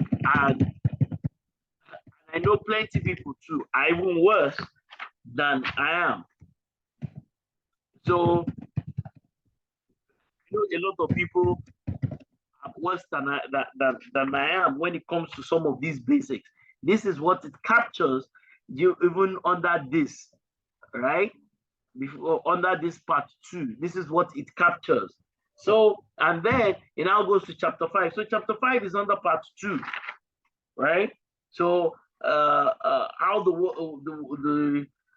how words are stitched into programs, and it starts to teach you. I mean, I don't even know this. Let me not even lie to you. It's some of the things that are inside this book. I'm not even sure that if I read them for an entire year, I will get them. How I even pass through university, sometimes I ask myself, because some of these things, I'm like, what is this? Yes, I can remember I did compiler. I can remember I did parser. What they should have done for me when I went to university is to have given me a book like this when I was entering. That's what they should have done. And you know, because this book contains much more than I even can say that I know, that was taught to me. Forget what I know. Even what was taught to me, this book knows has more than that. If you go to chapter 6, it now starts to talk about, you know, you can see some things there about spreadsheets and databases, Microsoft Access and Excel. Do you know the power of Microsoft Access? I have one of my friends that is in Abuja, Gerald. Gerald used to build applications on using Microsoft Access, business applications, applications that he used to sell. If you know the power of Access, everybody, if you have a computer, go and click on Access. If you know the power of this software, it is amazing. Just even the templates inside, can you see my screen? Just the templates inside of it alone, that it already even comes with, it comes with many things already. The power of this application called Microsoft Access, it is ridiculous. It is ridiculous. The power of this thing called Microsoft Access, how it works, building it, because Access is the simplest database that you should be able to work with. Microsoft Access is the simplest database you need to learn. Oracle is not your problem. It is Access that is the first thing you need to be able to learn. See Access, pre-built already. Pre-built. There was one time I used to teach this thing. Look at this, is Microsoft Access, pre-built on your computer. So don't joke with Access at all. A lot of people be like, oh, that one is for small people. Okay? This Access is a big deal. This Access is a big deal. Okay? See, you now come like this. You know, where it now has forms. It will come somewhere. Let's say, yes, come to customers. I mean, it will. It's ridiculous what it already has. Look at it. Employees in the organization, and it has connected all the tables. I used to I used to really love working on this. So you say open orders, recent orders, open the orders. Like you need to learn Microsoft Access. You need to take your time and go and see that this access that Dr. Orlando was talking about, how can I learn it? Imagine you becoming a good access user. That means you've already become an application developer already, if you can use access. So once again, many things. And he also talks about, that's why he also talks about, or apart from that, he now talks about photo editors. So everybody, go and create your own Canva account. Everybody, if you're on this call, you need to have your own Canva account. There's a free Canva that has some capabilities. And you can beg Edith. I'm sure they can organize a free Canva training one day. Simple, that will show everybody how to use Canva. So these things, once again, they're important. These things are important. These things are essential.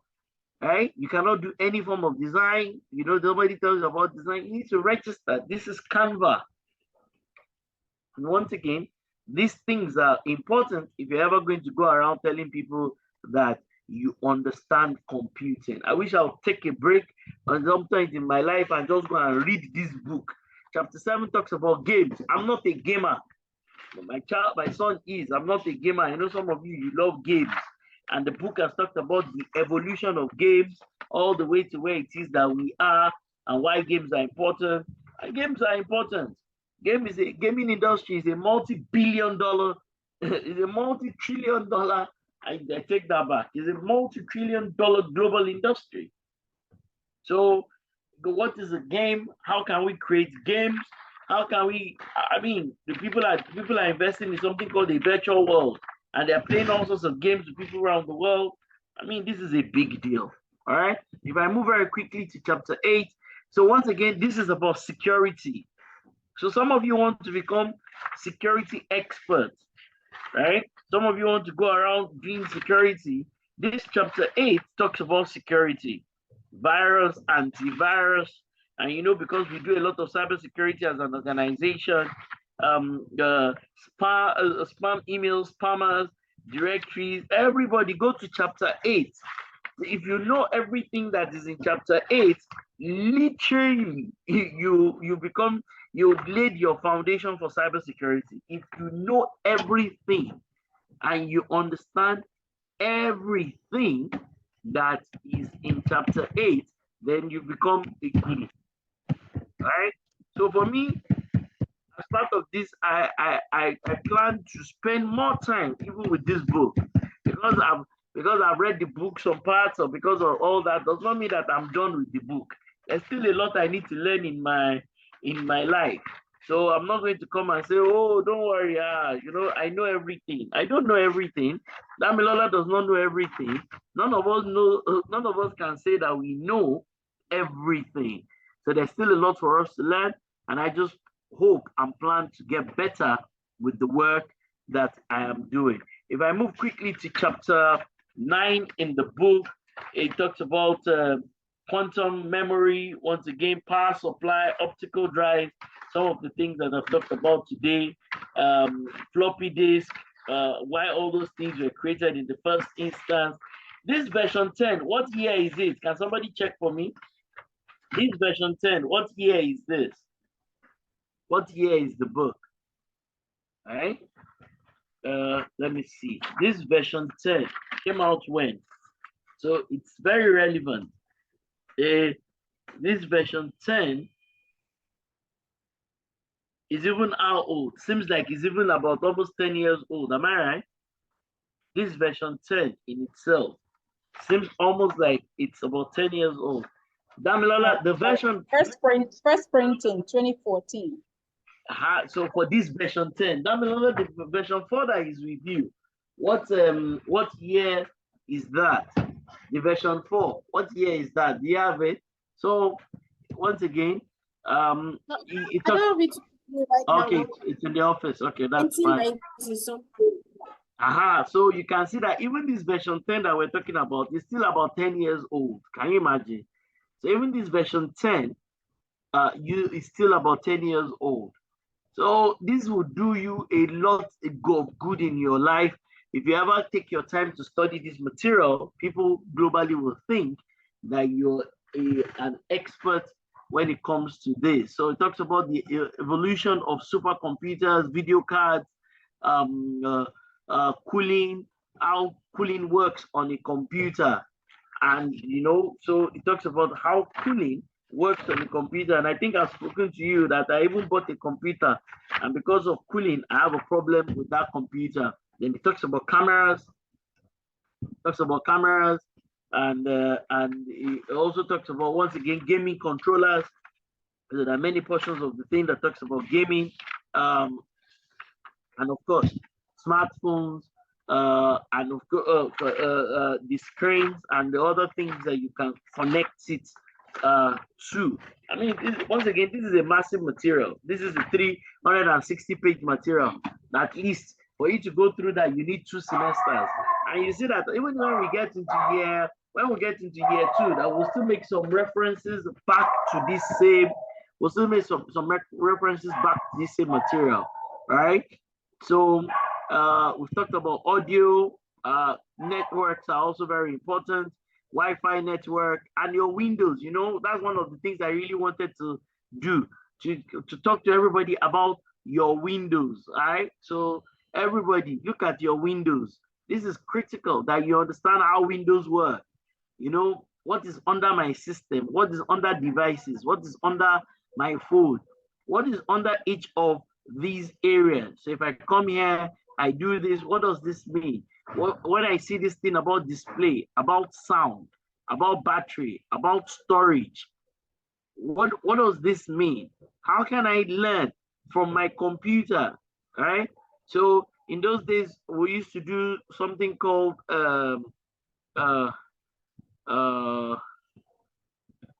right? So you have something called the task manager. What is the use of the task manager? What does the task manager do for me?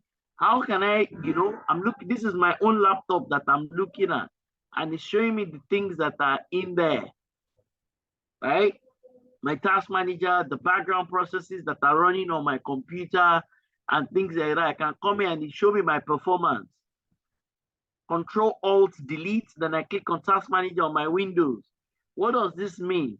Does this mean that the health of my CPU is fine, my memory is fine, my hard disk is fine, my Wi-Fi is fine? What does this mean? Application history, what does this mean? The various applications that I've opened here. So once again, these things are important. People ask you that, what is the spec of your computer? What will you say to them? That is the spec of your computer. So there's a lot. There is a lot you need to learn about your own system and what it is and how it works. If I come here and I say, oh, about my computer, how do I see this? Oh, I went here, I clicked on about, device name, my processor, installed RAM, system type, pen and touch. Yeah, my Windows specification, Windows 11 Home is what I have on this computer. So you should know about your computer and the network. So if I come on my computer and I type network, for example, right, or I type a firewall, and it tells me that, oh, network, go to your control panel. What can I see in my control panel? Network and internet, right? What will I see under my network and internet, right? It says this is what I'm connected to. If I wanted to connect to something else, what do I need to do? If I need to check the what else can I do with all this information? Just like I'm telling somebody that you want to learn about firewall, your computer, you can learn about these things even from your own computer. Is the firewall, is it up and running on my computer?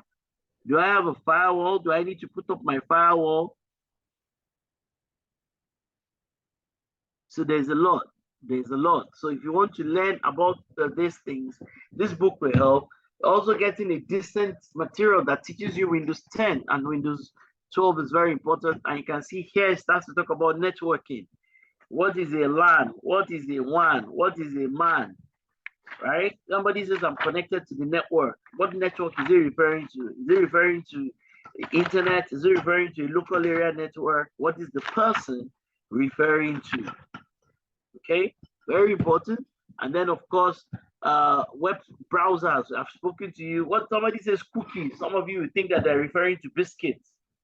Somebody says cookies, you think that that is biscuit. That's not biscuit, right? It's on your browser. You know, how do you tell if your browser is secure? How do you tell, how do you even check your password that has been enabled on your browser? How do you know these things? Okay.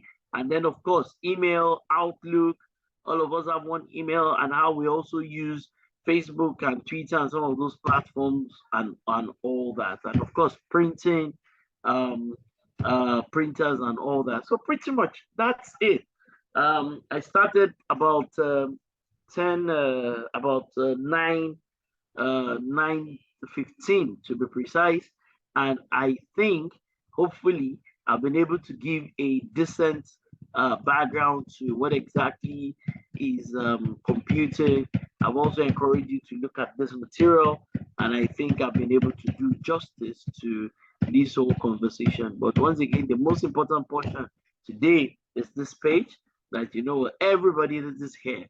You need to understand this thing clearly. You need to know what this is about, because that's what we're doing in the whole class. Good. So pretty much that's it from me. I believe I've covered quite a bit. I believe I've laid a decent foundation, and hopefully all the Damilola will be able to build, or will definitely will build on the background that I've been able to give to everybody. So once again, look at year 2, everybody. You can see that this is our computing work. No be small thing, no. No be small thing, no. Right?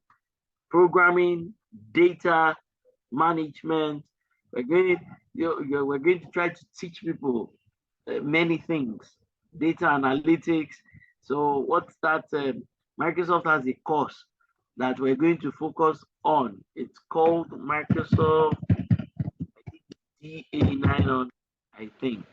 Yeah, yes, everybody, yes.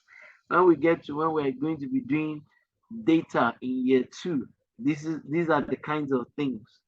Core concepts of data, consideration for relational data on Azure, coordination for working with non-relational data on Azure, analytics workboard on Azure, data, the concept of data. And you can go online, everybody, and start to look at this. Data concepts, data roles and servers. It's a big deal. It's a big deal. I don't know, but Boma's wife was just giving birth to, so he's busy. So Boma, congratulations. But there's a tool. Maybe you will teach us how to use a tool like this when we get into year 2. WooCommerce. WooCommerce is a brilliant tool. Just like it will teach us how to use WordPress. So Boma will have to teach all of us how to use WordPress. He's a WordPress expert. So you will have to teach all of us how we to do WordPress, what we can learn. So you can see that even our year 2 is packed, you know. So right now we're just trying to do is to just lay the background for a lot of these things. Okay, Microsoft has something called what's that thing called? Citizen development. Citizen development.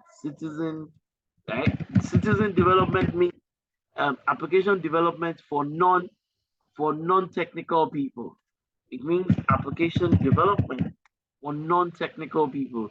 That means that you who are not a developer, how can you learn how to build applications using some platforms? You who's a non-developer, how do you do that? So pretty much that's it. Thank you very much, everybody. Let me hear from everybody. Let's go to the chat room. What is that one thing you picked up today? And I want to hear from everybody. There are about 20 of us thereabout on the call. I want to hear from everybody. What is that one thing you have picked up today? from this my session, please, everybody? What is that one thing that you have picked up? All right. What is that one thing that you know? And what's that one resolution you want to make to yourself relative to this course? What is that one thing you have picked up? And what is that one resolution you want to make to yourself as a person? Let me go to the chat room. I want everybody to please speak in the chat room. I want to hear from everybody, please. I want to get some feedback. That's the only feedback. What is that one thing you have learned from today, and what is that resolution? Okay, all right, what is that one resolution you have made? Oh, that book is good for both the beginners and the experts, both. uh but the book is for both, as it is. So everybody, yes, I mean, so yeah, I think I talked about access. As I said, access is massive. Knowing access is a big deal. Access is massive. Access is massive. There's a lot. So everybody, quickly. All right. So I mean, we're going to be here teaching all the time. And that's why we've opened it up. Invite your friends, invite your cousins, do your family members a good some good, because you have family members who all they wanted to do is to come to you to say, give me money for data. Get them into these classes. They will learn a lot. They will pick up a lot, and they will be able to secure their future. One of the ways by which you can secure your future are the courses that we're teaching in this transformation college. And especially this time that we're even learning about computers, it is one of the ways you can, at least when it comes to this physical world, but you can secure your future. Everybody, please go to the chat room. Go to the chat room, everybody. I want to hear from you. I want to hear from you. It's only Daniel. Oh, Daniel, trust me. I mean, I've been working on computers for 25 years, and in my head, I'm just about level 1 or 2 over 10. Trust me with regards to that. I said it. So even Microsoft Office, I don't think I will. If you look at Word, Excel, PowerPoint, I definitely will not score over 5, and I'm an expert of some sort. So, yeah, so Word, Excel, PowerPoint. Yes, thank you very much, Sonny. So everybody will talk about digital transformation, but the background to digital transformation is about computers. So you need deep knowledge of computing. Osakwe, thank you very much. Yes, for your life, Word, Excel, and PowerPoint is useful. In your lifetime, Word, Excel, and PowerPoint. Right? You will go to an office. I always tell people that I cheat people a lot in meetings, because I know how to use Word, Excel, and PowerPoint. So I'll just quickly do one PowerPoint presentation in 10-15 minutes, and everybody will say, wow. Everybody will just be staring at you because I know how to use PowerPoint very well. I can manipulate it. I can use it to present my thoughts and to articulate my thoughts adequately to an audience. The one I used today, I prepared it myself. Can I hear from others, please? I need to close my session so that we can go for a break, and then Damilola can come and she can take it up from there.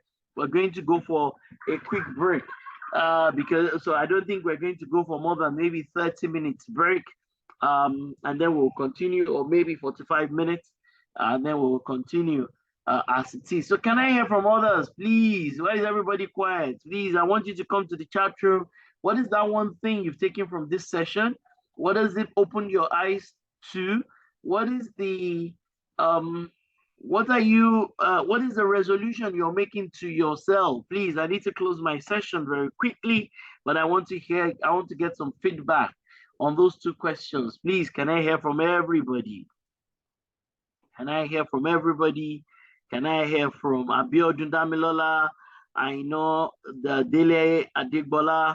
Ini, I want to hear from you. Kyle Deoluyemi, Aminu, Michael Adebisi, as it is, Binga, Salman. Can I hear Vitalis? Vitalis, Zainab, can I hear from everybody as I bring this session to a beautiful close? Can I hear from everybody, please? Just give me your thoughts. What is your big learning point from today? What have you learned? What have you picked up from the session today? Thank you very much, Ini. To understand the basics, yes, I mean, absolutely. Yes, absolutely. I mean, trust me, Microsoft Office and some of your demons will run away, right? Yeah. So, I mean, oh yes, if you can take your time and read how computers work, you'll really be useful. Okay. If you can take your time to read how computers work, it will really be useful. Okay. Can I hear from others? We're about to draw the line. I mean, there's so many people here. Can I hear from you, please, please, please, everybody, please. I beg of you, please speak, speak, speak, speak. Good. Salman, thank you very much. Yes, Salman, yes, that's good enough. What an PowerPoint. I'll be sorry, excellent PowerPoint. Yes. I mean, we're definitely in year 2, we're going to teach Microsoft Access at some point in time. In year 2, we're definitely going to teach Microsoft Access.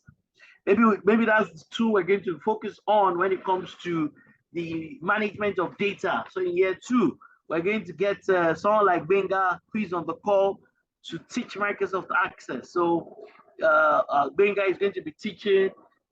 He's an IT expert. Vincent is going to be teaching. We have a lot of people who are IT experts on our team. So a lot of them will come in year 2 and they will teach. A lot of them will come in year 2 and they will teach. Can I hear from others? I'll just take 2 or 3 more and then I will stop this meeting. At least this is my own session. Can I just hear from 1 or 2 others and I will bring this my session to a beautiful close as it is. Yeah, so I mean the basics help a lot. So yeah, so when we're doing data and database management in year 2, we're definitely going to be using Microsoft Access for that.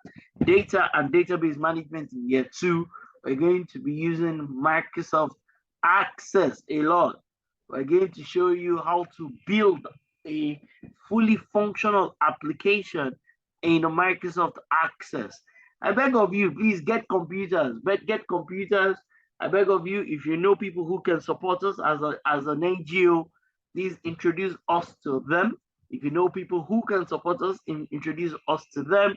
We want to give some less privileged people both computers and data so that they can join these classes. We want to give them data, we want to give them computers, we want to tell people to go to certain centers so that they can also get power.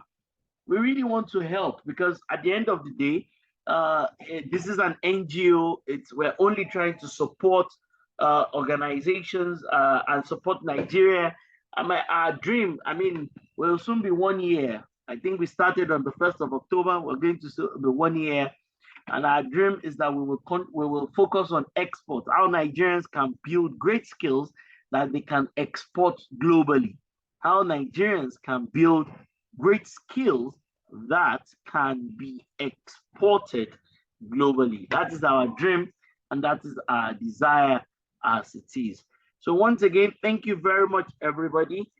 Thank you for your time. I appreciate your time. God bless you all. Yeah, how long is the break for so that people can go on break and then we can come back and start to look at the curriculum. I will share my slides with Edith in a bit, but we can come back from break and we can also start to look at the curriculum. How long is our break for? 30 minutes, 40 minutes? How long? 30 minutes. We're going to take a 30-minute break and then we come back. Good. So the time now in Nigeria is 11:10. We'll come back at exactly 11:40. The time now in Nigeria is 11:10. We're going to come back at 11:40. Edith, look at how beautiful your face is on my screen. Wow.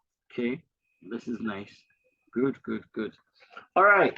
Thank you very much, everyone. Thank you very much. Kayode, Aminu, Michael, Daniel, Osakwe, Salman, Vitalis, everybody. Thank you. Thank you very much for your time. Abiodun, the Aino, Dele, Ini, everybody. Thank you. Thank you very much. God bless you all. Thank you.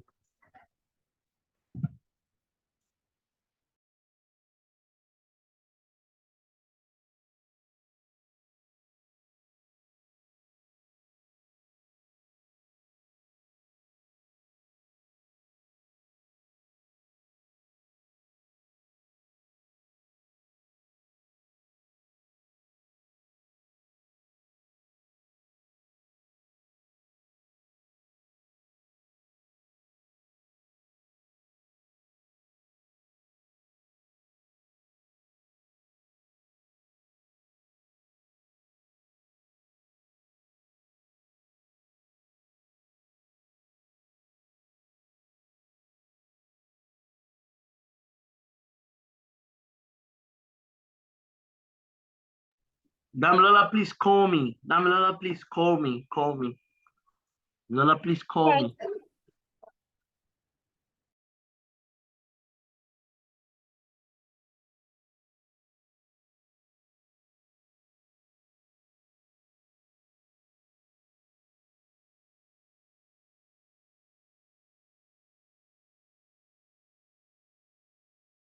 Host of this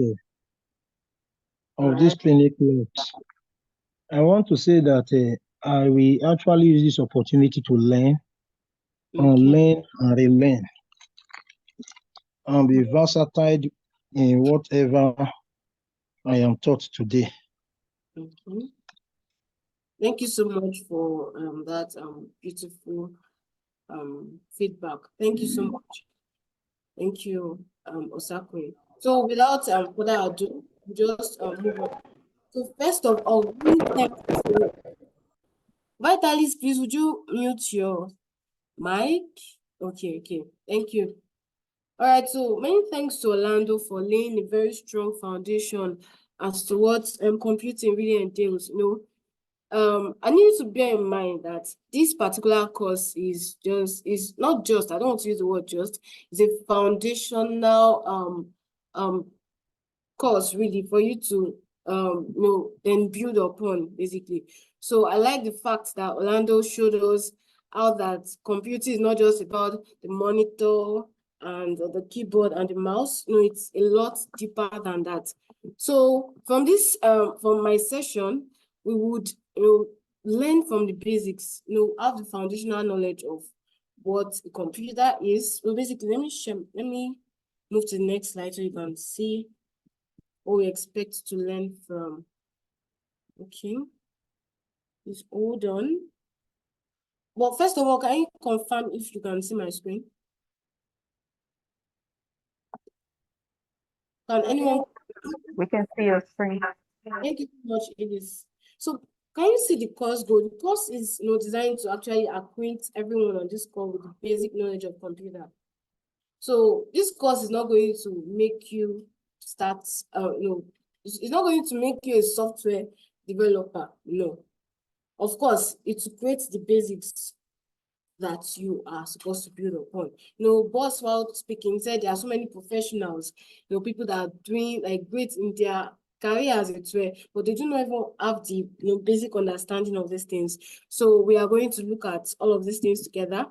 So throughout this course, we're going to understand the roles of computers in modern society. We're going to understand computer hardware, software. We're going to know the types of computer data processing techniques. We're going to understand the basic procedures for operating computer systems. We're going to understand security and safety procedures within the computer environment. We're going to understand the concept of computer networks, and we're going to understand the use of the network. Now, I would like you to know that, at this point in time, Google should be your best friend. Of course, we would try to, impact you with the knowledge that we can, but, we really cannot learn all of it on this call. Remember, even Orlando himself mentioned that he does not even know it all. And he also wants to read. So if Orlando says he does not know it all, so why are we not to, of course, read more and, empower ourselves more with the required knowledge. So if you have not been with a notepad, I'd like you to get your notepad and your pen. Ensure to jot down as much as you can.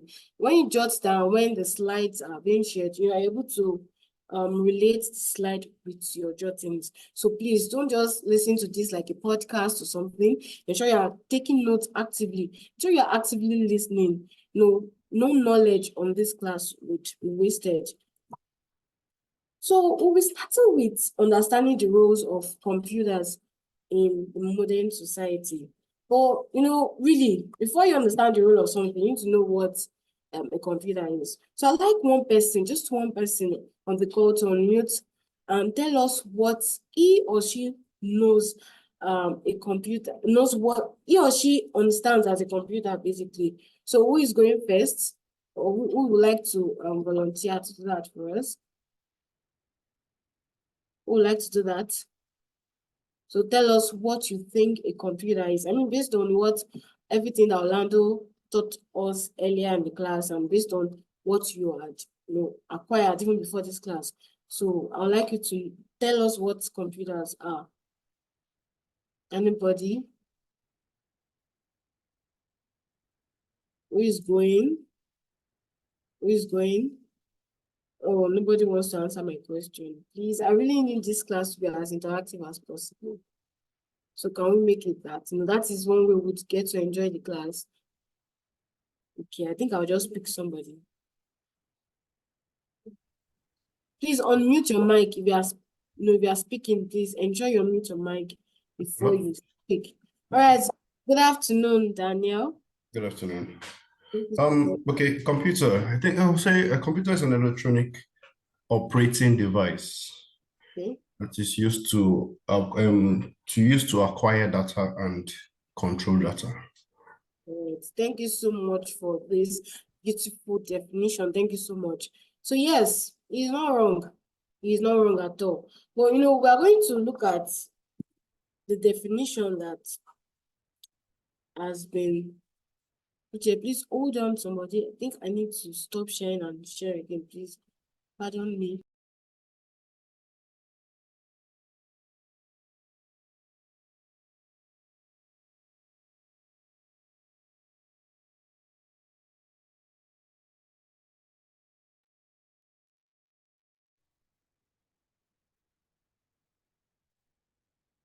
Okay. So I'd like someone to confirm that they can see my screen now.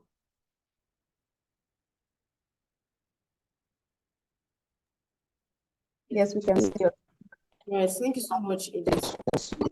Diagram, we can see that a computer is not just, like I said, not just the mouse and the screen. It is divided into various parts, which Orlando already explained explicitly. I have the hardware, the software, and the you get to understand even better. So, like I said, okay, so mute your mic if you're not speaking so that you can get on with the class. Thank you. Okay, so definition of a computer. There are so many ways one could define a computer. Basically, it is any device that works with data, like Daniel mentioned. It works with data. The data or information, as the case may be, could be numbers, could be words, pictures, movies, sounds, basically anything that can process huge amount of data and process them quickly and actually store the information. So basically, a computer, like Boss mentioned earlier, is not just again like the mouse and the screen. It goes deeper. Anything that is able to process your data and store your information is called a computer. So we have computers everywhere. We have computers. In fact, many thanks to computer, that is why we're having our class online.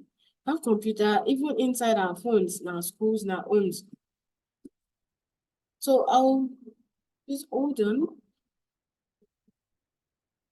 Okay.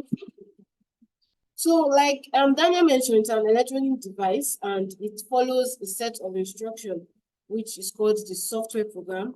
It also stores information or data in its memory. It accepts data, it manipulates the data, it gives us an output based on what we actually want it to do, gives us the output. So all of this, Orlando already showed us parts of the computer, or the computer. We mentioned that a computer is like an ecosystem of various devices that work together. So we have various components of a computer. We have the input devices. Examples of input devices would be the keyboard, the mouse. What are input devices? They are basically devices that are used to input data into the computer. So imagine using a monitor. I'm not even saying a screen touch laptop now, a monitor without the keyboard. How exactly are you supposed to input the words, except to use your on-screen keyboard? I know some of us are familiar with that. Basically, on-screen or physical keyboard, it is an input device. they'll talk about microphone and speaker. So the microphone is an input device because it takes in the sound. So it basically imputes the data, the information to give an output after it has been processed. So we have the central processing unit, and we'll be speaking much more about that. We have the output devices too. Output devices are, basically the ones that give us the results of whatever we input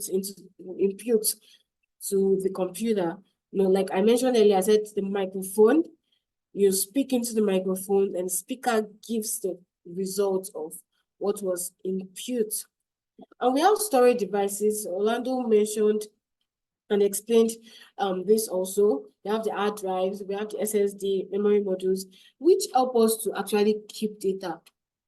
They help us to store, like retain this data. We also speak much more about them. So what can a computer do? Of course, nothing different from what I have mentioned earlier. A computer, we have the input of the data, processes the data, it store the data, and also output. That gives us the result. So a computer can, of course, do a whole lot of things. Of course, I will not be reading through the slide because I know that the slide will be shared with us. So we use computers to do a whole lot of things. We use computer for mathematics, we use them for data processing, for communication. Basically, everything we do in today's world, we make use of computer, because we are using the computer to have our class now. So all of these are things that you can actually read to understand. So for a computer to work, it actually requires data. If you do not give the computer anything to work with, then it will not give you any result. So it's more like you give it, then it gives back to you. So a computer requires data. Like I mentioned earlier, data could be numbers, the words, could be sound into the microphone. So it requires data. Then the computers process this data, they manipulate the data based on the set of information, like as a software, based on the set of programmed information that's been given to the computer. And then the computer gives us back what we have given to it in a processed form. For example, you type on your Microsoft Word and you print it with your printer. Whatever you type in is what you print out. So basically, the computer gives you whatever it is that you give to it, however, in a processed form. So we have what we call the hard copy and soft copy. So basically, this on my screen, this data and information, this document on my screen is the soft copy. It is, making use of the computer storage. However, the hard copy will mean the printed outputs. Like, of course, like I mentioned, when you type something and you print it out, it is called the hard copy. So I hope we are following. So I'd like to know if we are following. So can one or two people say in the chat box that I am following?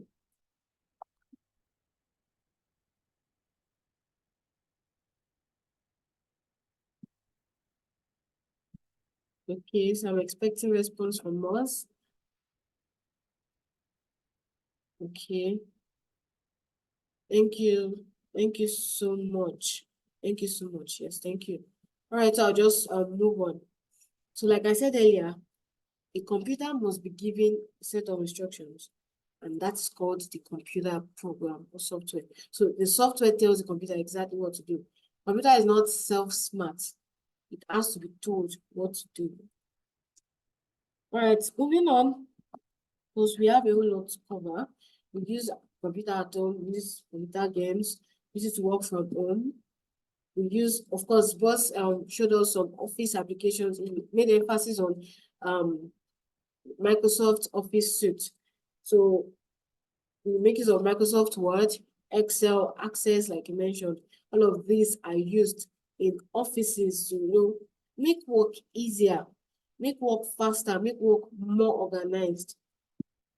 So imagine if we were to do a lot of calculations from our head, a lot of big numbers. Well, it's not be so easy to do. But God for computers. We have our calculators.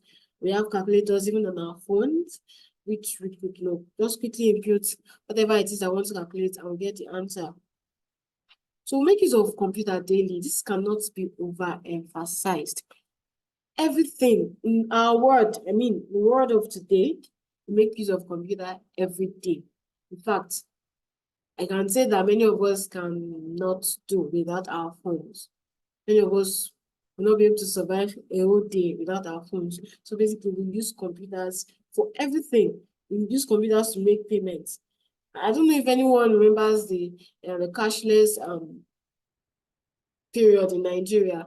Of course, thanks to computers, thanks to the fact that we can make cashless transactions, we're able to survive that particular phase. Of course, I'm able to work from home and not necessarily be at the office thanks to computers. We're able to access the internet. We're able to get a wide range of knowledge thanks to computers. So computers are used in our daily life, and dare to say that I am not sure that there will be any time moving forward that we will not make use of computers as human beings. So we'd like to see the history of computers. I would like to quickly rush through this. Remember, the slide will be shared with you, so you can take more time to go through the slide and also do your own research. Remember what I said earlier? I said Google is your best friend. Know how to make research based on the foundational knowledge that has been laid here. Know how to ask Google a lot of questions. Know how to make use of YouTube for even further explanation of the things that you would learn. So computer was from the Latin word computere, and it means to sum up. So there was a time that some people were actually hired to do calculations. Like, that was their job. Just come to work and do calculations. But then machines came to place, and the first one would be the abacus. I'm sure many of us we probably have not seen it physically, but you must have heard of the abacus at one point in time or the other. So basically, it was rods and beads that were used to make really simple calculations. So this made calculation easier for them at that time. We move straight to the Blaise Pascal and the Pascalate. So this one is like, of course, advanced than the abacus. And this was used also as a mechanical calculator. Of course, thank goodness that we are able to take calculator around even without, imagine carrying this around as your calculator. I bet it is really heavy. So thanks for innovation and improvements. So we also have this. This was used also for data processing, and it was used specifically during the US census in 1890. Moving straight, I'll move to ENIAC. The ENIAC is short for electronic numerical integrator and computer, and this was developed in 1946. So this was the first general purpose computer. So it was not used for only calculation. It was used for several things, including scientific and military applications. So basically, this was like the stage that brought about the advancement of computing. So this is the picture of what the ENIAC looks like. So we'll go straight to computer generation, the characteristics, the key technologies, like all those things that made them work as they were working. Look at the examples too.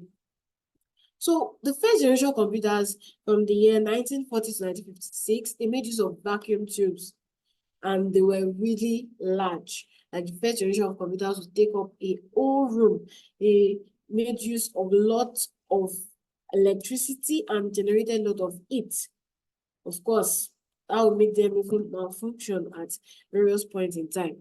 So this computer was the first generation of computers. So I'd like also, of course, read up much more on this, just get a grasp of what it really entails. So they made use of vacuum tubes, magnetic drums, and assembly language. This was the key technology for the first generation of computer. And like I said earlier, they were really large in size, generated a lot of heat, it consumed electricity, and they had limited processing power and memory. Like as large as they were unable to even process large amount of data as our small computers would now.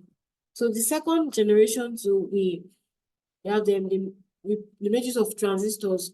So transistors replaced the vacuum tubes. So let us look at the characteristics. These were smaller than the first generation computer. They were more reliable and did not take up as much electricity as the first generation would. The key technologies would be the transistors, magnetic core memory, and the higher level programming. So I'd like us to take out time to actually go through these and you get to just understand them better, because who knows, they could actually be part of the assessment questions. So ensure to read between the lines. Everything that has been put on this slide or the lesson notes were intentionally put there for you to know and understand. We have third generation computers, the images of integrated circuits, and they were smaller and faster than the previous ones. Basically, multiple transistors were integrated into a smaller chip, and the images of operating systems and high-level languages. So not to bore us, we'll move straight to the fourth generation, these images of microprocessors. So that is 1971 to present. So even till now, we, of course, make use of microprocessors in our computers. So this one, of course, faster and more efficient. The when we say something is efficient, it means it's working at its optimum, like it's working as it ought to, right? So this generation of computers actually worked better than the previous ones. And from this generation, we're able to have personal computers. I mean, who would imagine one person making use of a computer that took up a whole room? So thanks to innovation, we're able to have a computer as small as our palm, like our phones and all. So we have subsequent generation of computers, basically what we have now and even what we are going to see in the future. So we have our mobile computers, a smartphone, a tablet, which I believe most of us are familiar with. We have what we call cloud computing. Does anyone know what cloud computing means? If you know, please can you type in the chat box? What do you think cloud computing entails? So before we move on, what is cloud computing? Of course, I know you can see my screen, but I'd like somebody to just type it in. What do you understand by cloud computing?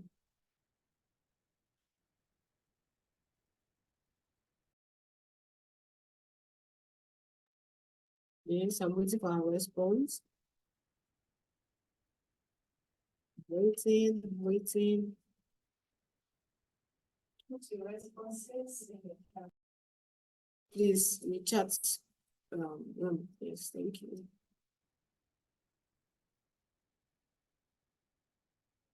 Okay. So I'm waiting. Probably not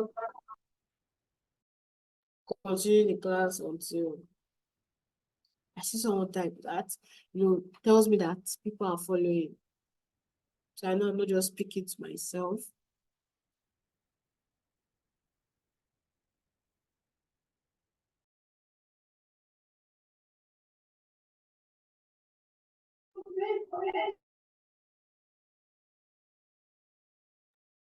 Feel free to put your responses in the chat room, please.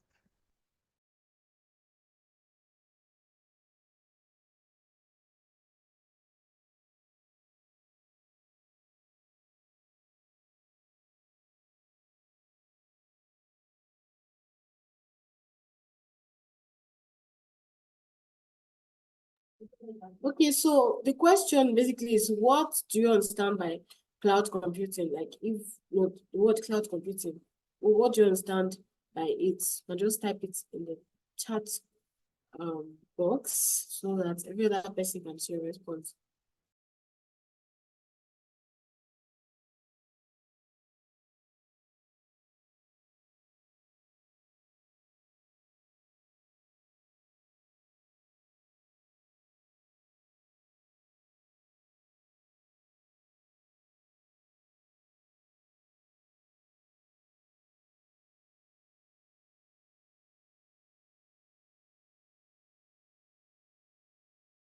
Okay, since I'm not getting response from anyone, I will just continue with the class. I'm hoping that you all are actually following. So cloud computing basically is a way of storing data in the cloud. Yeah, so storing it not in physical storage devices, but storing them in the cloud basically. So I wish there was response from someone to be able to, of course. Okay, Somebody yes. responded. Thank you so much, Mike. Thank you so much. It's the way of saving one's data online, which can be retrieved anytime, anywhere on any device. Yes, thank you so much for this beautiful response. That is the point of cloud computing, that you're able to access your data at any point in time, even using any device. Thank you. Thank you, Daniel. Yes, thank you. Cloud computing in skipping data on the internet. Thank you for the response. Okay, to understand, that's with the use of computer to store, acquire, retrieve, process information using the internet. Yes, you all are very correct. So I just wanted to ensure that we are actually following the class. Thank you so much for your response. So we'll just move on. So basically, we have AI now. Remember, probably so 10 years ago, AI was not as rampant as they are now. Right? We have AI now. We have virtual reality. We have a whole lot of things that our grandparents wouldn't have imagined was ever going to happen. And really, I look forward to the possibility of things that are still going to happen, because this is not even the height of it at all. So ensure that, my advice, ensure you are kept abreast with the information when it comes to computer, when it comes to trends and things that are happening. Ensure you're a part of it, so we don't become the old school that we think our parents are now. No. So yeah. So I'll just continue and move to the next slide. So we have types of computers. Was already also talked about this. We have them based on size, and we have them based on their data handling capability rather. So based on size, we have the supercomputers. They are the largest, fastest, most powerful, and most expensive computers. And they are also designed to actually process like large amounts of data. So they are called supercomputers. And of course, when the slide is shared with you, you can of course read much more. Do not take much of our time on this. An advantage of supercomputer is that it's the speed. It is big and it is fast. It is really fast. But its advantage would be that it generates a large amount of heat during operations. While working with it, generates a large amount of heat. So mostly these computers are stored in really cold environment. Yes. So based on size, also we have the mainframe. These ones are also high performance and multi-user computer. Like a lot of people could use this particular computer. At the same time, at least 100 people at a time could make use of a mainframe computer, and they are mostly utilized by large organizations. They use them to manage bulk data, basically. They're also used for sensors. Basically, large amount of data, a lot of people working together on a particular computer. Think of mainframe computers. Of course, other areas that mainframe are used. So this is a picture of what the mainframe looks like. Basically, you can see the various parts of mainframe computer, and various people can actually work at the same time. So, but an advantage of it is that it supports many users and instructions. It has large memory, but disadvantage being the huge size and it's expensive. So it's not something that an individual want to purchase as the computer to use. Mostly used by organizations, by the government, probably for sensors. Yes, basically. So another computer based on size would be the mini computers. So they are smaller than mainframe. So they're like in between the mainframe and we have microcomputers too. So they are in between the mainframe and the microcomputer. So they are medium sized. They also enable multiple users, and they are used for basic things like accounting, record management. Also, make use of mini computers like the ATMs, can call them mini computers, and so many other examples that we listed below. All right, so the advantage also will be that multiple users and also less expensive than the mainframe. However, it's also large and bulky. Of course, you cannot compare this particular computer to your iPad or your phone. So we have the microcomputer, and they are the ones that you and I are most familiar with. They are the personal computer, and they are the most cost effective. They are not as expensive as the others that I mentioned earlier. And the examples of these are your laptop, your desktop, even your smartphone. Yes. So you use them for your personal tasks. I use them to see movies, have your class, text a friend, play games. You can use them for a wide range of things, basically. So these are the advantages. However, the processing speed of your phone will not be compared to that of a supercomputer. So they all have their advantages and their disadvantages. So based on data handling capabilities, so based on the kind of data that they process, we have, first of all, the analog computer.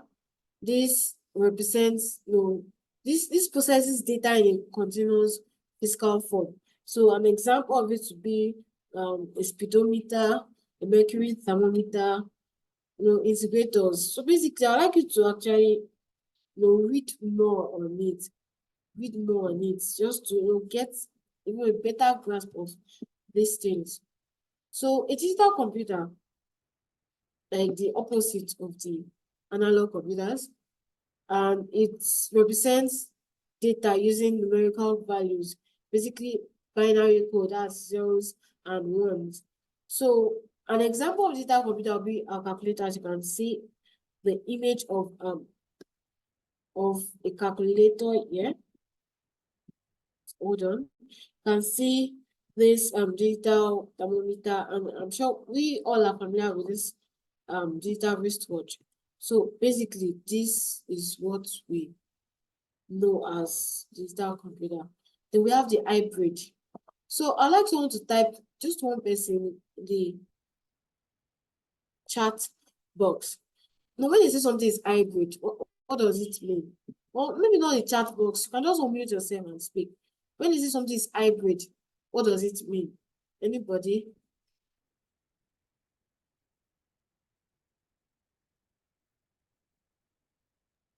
Unmute and speak.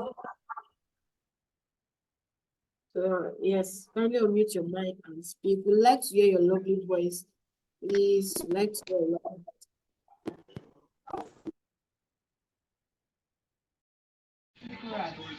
Hybrid means something that can switch it from its original form.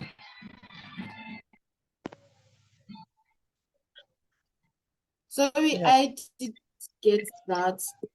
Hybrid. I don't know if I can say something. Okay, please. Hybrid is between a manual and a digital. Okay, thank you so much for that. Yes, basically, hybrid is a mixture of one and the other. That's what hybrid. So if I say I work, my job is hybrid. That means I work from home sometimes and I go to the office physically sometimes. So it's basically the mix of this and that. So hybrid computers are the computers that have the features of the analog computer and the digital computer. So they combine, the elements. Basically, an example of hybrid computer will be the floor pump. We have some medical equipment like this blood pressure monitor. It is considered a hybrid computer. So we have in this table the differences between analog digital and hybrid computer, which I believe that when you go through the slide and you read, you would understand even better. So please ensure to go through the slide and you are able to. So how does computer impact our privacy? How do they affect our overall quality of life? Yes, we will not, you know, I don't know, that's our great-grandparents, our grandparents, the kind of life they lived is, really different from the kind of life we are living now. And this is really, I would say computers are a big contribution to this. Some of them, if they were alive today, they would just wonder, like, how did this happen? This was, even some of us have our parents that say this was not how we used to do this thing. My mom sometimes says she did her project in university without the internet. Yes, that was true. Pages of textbooks and all. But all thanks to computers, we have access to resources.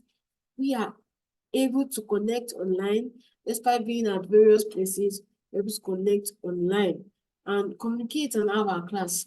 So really, computers impacted our lives. But let us look at how they have impacted our privacy and even the overall quality of our life. So, talking about privacy, computers collect a whole lot of information about us. Most times when you want to create an account, it requires you to input some personal information, your name, date of birth, and a whole lot of things. So basically, computer collects this information from us. In fact, another way our information is stored, we have our information on the internet. Some of us put a whole lot on our Facebook, our LinkedIn, our social media, basically. So it's as though we are putting our personal lives out there for people. So we must ensure that we are really careful of the kind of information we put out there, just to ensure that our private lives are not being intruded by those that do not need to have access to it. So we also have online presence and social media, which I mentioned earlier. People are able to connect online, make friends, network. Also, because we have computers now, we now have what we call cyberbullying. We have what we call hacking. People are able to hack into other people's network and steal information. And of course, we know that so many people also misuse the internet, social media. Some people misuse Twitter and just give opinions and give wrong information. So again, we must be careful of how we make use of the internet, how we make use of computers, and how they impact our lives. It is your own personal responsibility to ensure that computers impact your life positively rather than negatively. Government policies and cybersecurity. So computer, of course, we have government policies on cybersecurity. Of course, we have laws guiding against cyberbullying. Of course, I'm sure that if anybody is familiar with law here, there might be fines or punishments to people that cyberbully another person. So basically, computers have helped to impact our overall privacy and even our quality of life. So this is, to me, this is the joy of having computers. And I have access to information. Like, I don't understand something, I can just go to the internet and have a whole knowledge on something that I did not know a few minutes ago, all thanks to the use of the internet and computers. So also we're able to communicate, like I said, we're able to have our class from far and wide. We could have our classes even within countries. We do not necessarily need to gather in a place to communicate. We don't need to have face-to-face relationships. However, this face-to-face relationships are, of course, more authentic than online ones. But well, computer has changed the dynamic of relationships. Some people would have friends for years and not even meet them once. Also, workplace automation and employment. I mentioned that I work from home sometimes and I work from the office. Also, we have artificial intelligence. We are able to make use of AI to generate a lot of things. And this really also, of course, brings opportunities as well as challenges. So I mentioned earlier that some people were employed to just do calculation. But now that has changed. Computer has changed that. That means that I don't think anybody would necessarily want to employ a person to do calculations, right? You could as well do the same calculation on your phone. So that's makes us to want to go with the trend. Like now that everybody is using AI to make work easier for them, like I usually tell somebody, a friend, that AI is not going to exactly replace my work, rather to help me work better. So it's your responsibility to ensure that computer affects your quality of life positively by intentionally moving with trend. Like ensure you are kept abreast, information with everything happening so that you will not be at the receiving end of the challenges. So as we use computers, we must be responsible and think about how they impact our lives. Basically, this is the repetition of everything that I have been speaking about. So we have benefits of computer, which we have also mentioned, and which you would read on your own when you get a slide. So before I move on to the next thing that we'll be discussing today, which is hardware, I would like to confirm that we are following. So I'd like us to type in a chat box, just a line of something you learned from the first module, please. Let's do that in 1 minute before we move on.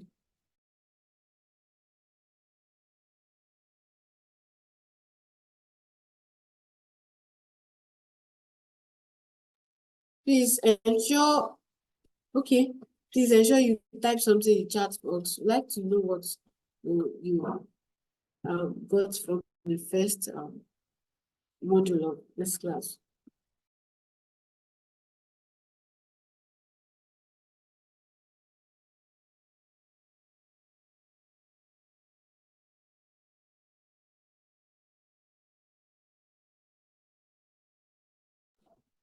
Okay, we have one.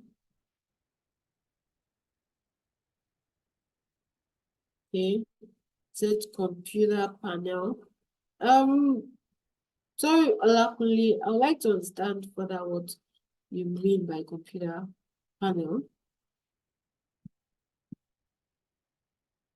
So the question was, in a sentence, what did you get from the first module of this class?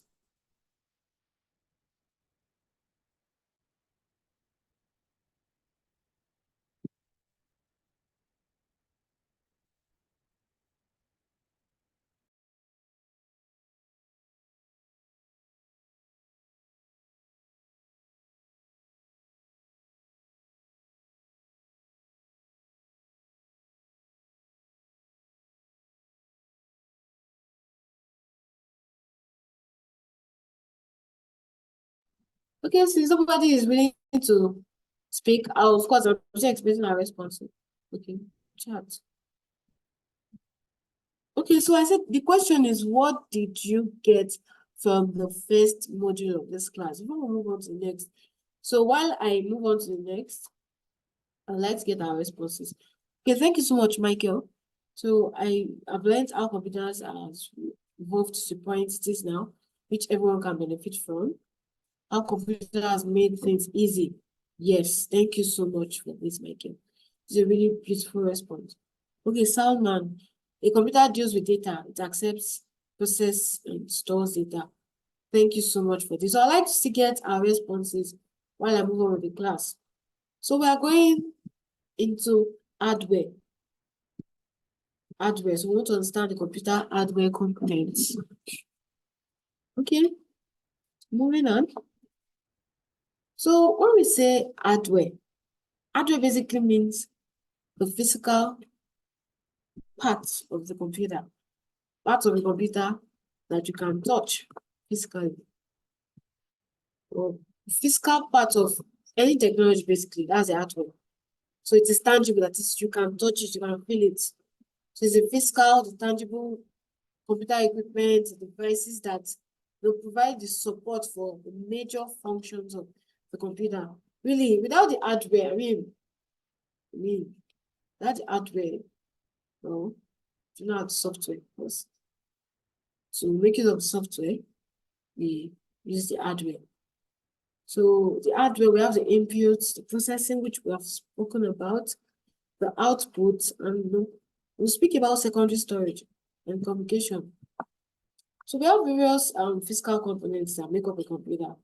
I mean, the computer is not just plastic and glass and looks like a screen.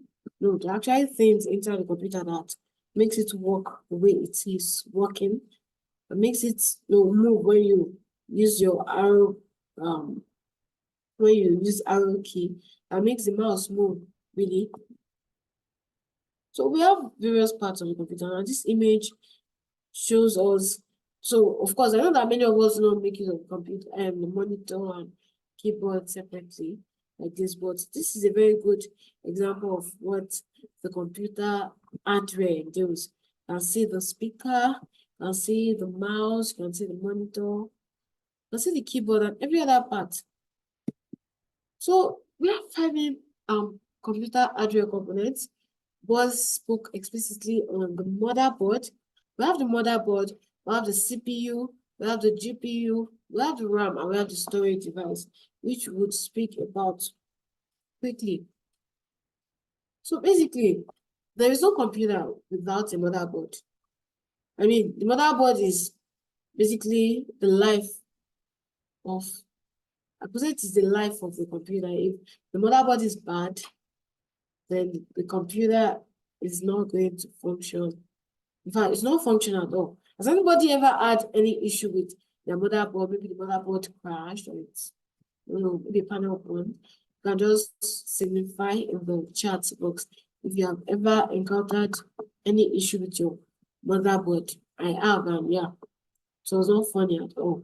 So basically, the motherboard like the parts where every other component is connected to. So it basically holds all the hardware in place. Yes. It's like, I don't know what part of the body to describe it as.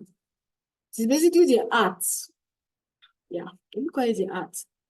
So there are lots of panels, wires, a lot of engineering things going on there, which, yeah, I'm not a computer engineer, I might not be able to speak explicitly, but yeah, you can see the various parts of the motherboard. You can see the ports, even your USB ports. When you connect your USB port to your laptop, and it is connected to the motherboard. You can see that.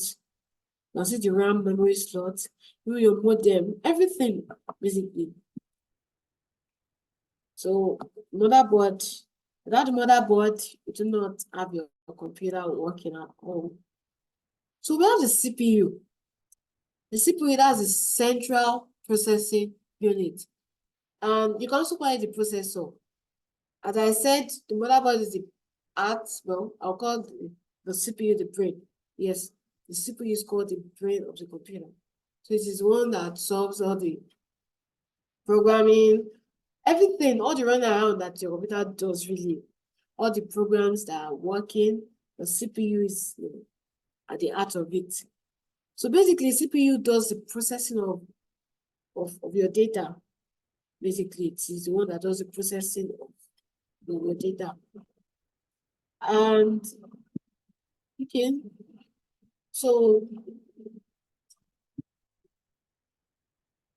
this is a snapshot from my my laptop.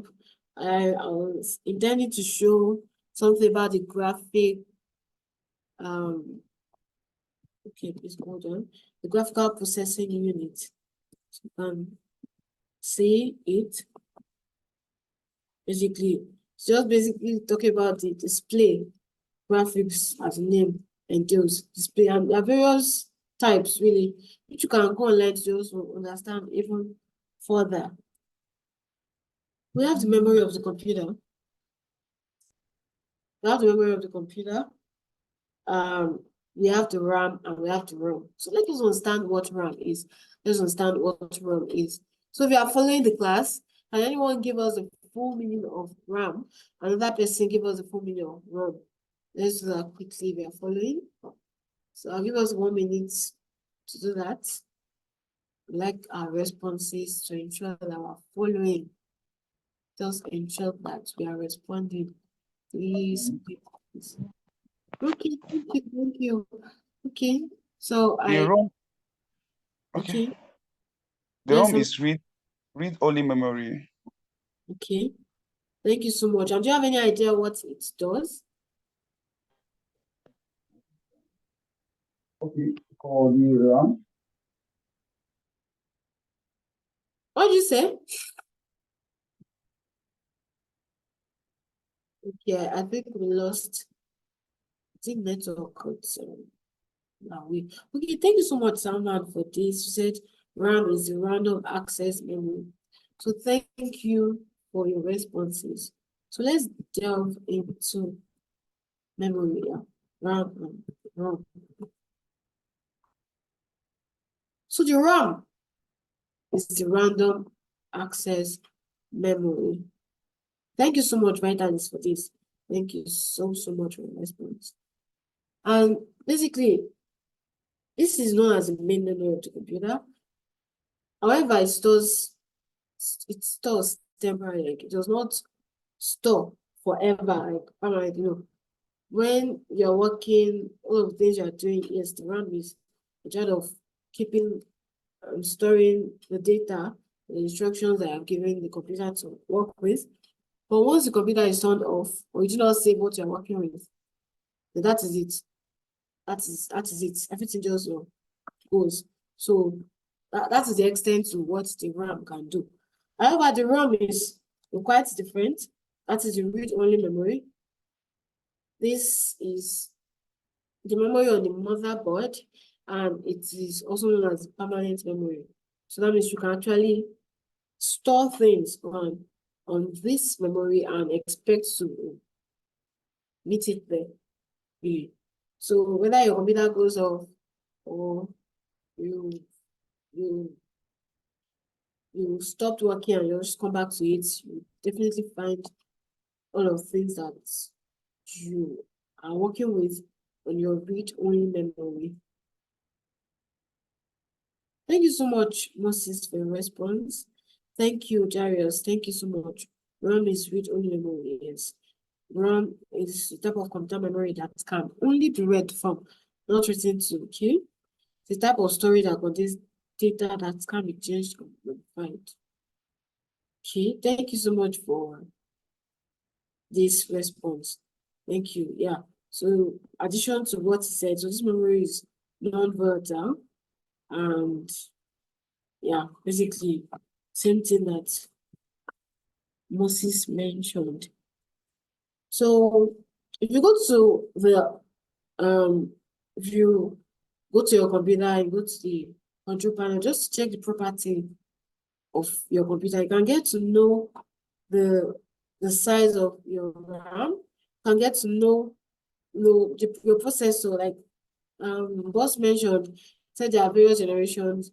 You can see the 7th generation, 8th generation. So basically, based on the type of computer you have, you can get to know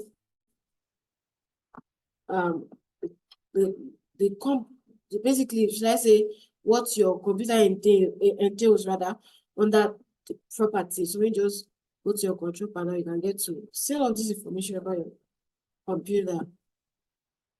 So going to storage devices, we have various storage devices. You can see all of these images. They are basically used to store data. See the flash drive, you can see the disk, you can see all of these, you can see the ones that are installed in the computer, you can see the external ones. can see the flash drive, can see the memory card here. So what's a storage device? Basically, it helps to save your file. It helps to basically provide memory. So unlike your RAM, which is your random access memory, your whatever it is that you save on your storage device is secure. It is saved permanently. And even when you're not making use of your computer, you can always get back to them. Just what we just finished explaining. So we have two types of, well, not just two types, but the most commonly used types of storage devices are the HDD, that's the hard disk drives, and we have the solid state drives. Now, the HDDs are cheaper. However, they are slower. I don't know if anyone has encountered sharing something. Maybe you're trying to share a movie from your hard drive to your computer, and it's slower, and then you have used another and it's faster. Yeah, so it is really based on the type of storage device used. SSDs are superior, they're more expensive. Yes, they're more expensive, but they're faster. Yes, they're faster. Also have flash drives. These things, some of them are called, so the ones that are not in your computer are called peripherals. What are peripherals? They are basically things that are not inside your computer, but they are connected to your computer. Example, your USB port serves as a channel of connecting your peripherals. Like, can try connect your modem to your computer. So your model is known as a peripheral, but it's not part of your computer, but you are connecting it to your computer. Also, this is talking about difference between SSD and HDD. So we'll move straight to input devices. So examples of input devices, which I explained earlier, we have the keyboard, we have mouse, we have the microphone, scanner, biometrics. For example, the fingerprint scanner at the back of your phone. It's an input device, really. It inputs your biometric information in your phone, processes data and accepts it as, okay, yes, this is the right fingerprint, and your phone opened up. So it's an input device. Your camera is an input device. Basically, anything that collects data, anything that collects input collects, as input. Use it to enter data. Okay, so yes, this is still 12. Okay, so I'll just move straight to output. So that's still basically input. So we have the mouse, which Orlando already also explained. So we have output, as the name implies, output. So this basically brings the result. So we have the monitor. Whatever it is that you type on your keyboard, you see the results on your monitor. Whatever it is that you give your computer the command to print, you get it from your printer. Whatever it is that you say to your microphone, you get as a feedback from your speaker. Your headphone is also a kind of output device. It gives you music. Your projector, really, it's projecting what you have on your screen. So basically, the idea of output devices are things that gives, not the ones that collect. So you just use the give and collect to understand it better. The one that gives is the output. The one that collects is the input. So I hope we're following. Right. So we'll just move straight to auxiliary units. Of course, we've spoken about peripherals already. They're basically secondary storage, which of course insert, not let me say insert, connect to your computer, and you're able to work better with your computer. So examples of auxiliary units are things that we, of course, just mentioned. We have the flash drives, we have the external hard disk, we have the SSD, memory cards, disks. These are basically help us to store data, and we can always connect to our computer to retrieve whatever data it is that we have computed. So auxiliary units are portable. Whatever it is that you store, you can access at any point in time. You can use them to extend memory capacity of your system. Yes. For example, if your laptop, your computer, even your phone, we use phone that we are most familiar with. If the internal storage of your phone is full, you can always insert a memory card to extend the memory capacity of your phone. So I think that's a very good example. So we have disadvantages as much as we have the advantages. So the fact that they are portable, the fact that you can take them around means that you can actually lose them, means that they can be damaged. And when these devices are damaged, you eventually lose your data. Also,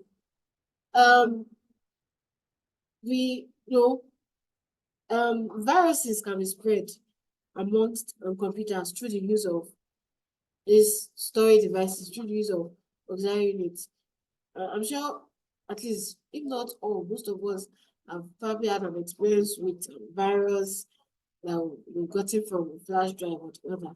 So we have to be careful the kind of device that we allow into our computer, so that we do not eventually lose all the data that we are actually trying to keep. So thanks to cloud computing, where you can actually store your data on the internet without being afraid of it getting spoiled in water, fire, or something. So we have bits, labels, bytes, and word. So this is just, so this one will give us a foundation when we go to the book that Orlando spoke about as how computers work. So what is a bit? A bit is the most basic unit of data information in computing. Basically, information in computer represents the binary digit 0 and 1. So a bit is like the smallest basic unit of information in your computer. And a nibble basically is 4 bits. A nibble is 4 bits. And we have the bytes. We have bytes, that's 8 bits. So that means the nibble is half of the byte. And we have the word. When we say a word, so a word basically comprises of bits. Like, remember I said bits are the most basic unit. So that means words are like various bits, like a lot of bits together, basically. So I trust that that is clear.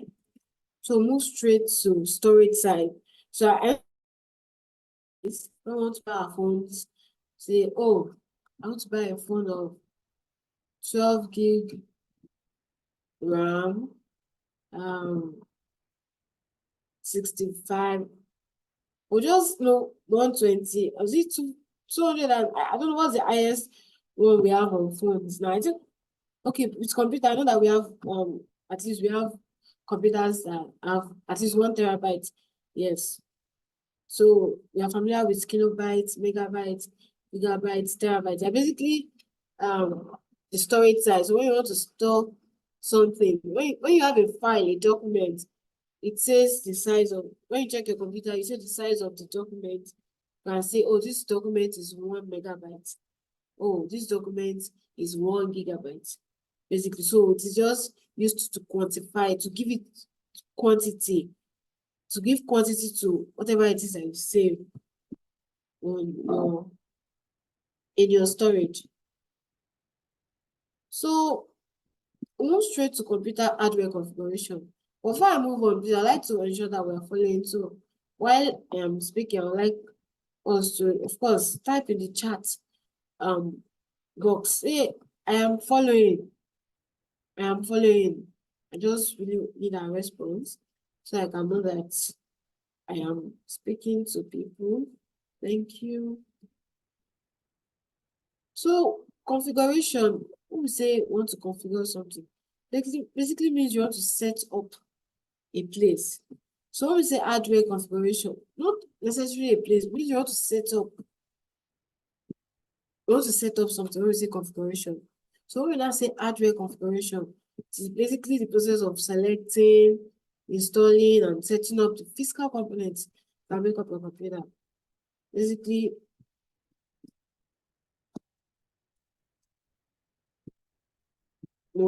putting things in place. So imagine hardware configuration as a puzzle. Okay, thank you so much for your responses. Thank you so much. Thank you. I know we're following them. So when we speak about hardware configuration, think of a puzzle. Like you're trying to put pieces that actually fit into one another so that they can work together like a well-oiled machine, as the slide says. So basically assembling the parts of the computer to work as it ought to. That's basically what hardware configuration means. And when, of course, you have to ensure that you choose the right hardware, ensure that you connect the components, sharing and making use of maybe a monitor separate from the keyboard and separate from the mouse. Of course, if you do not connect the mouse to the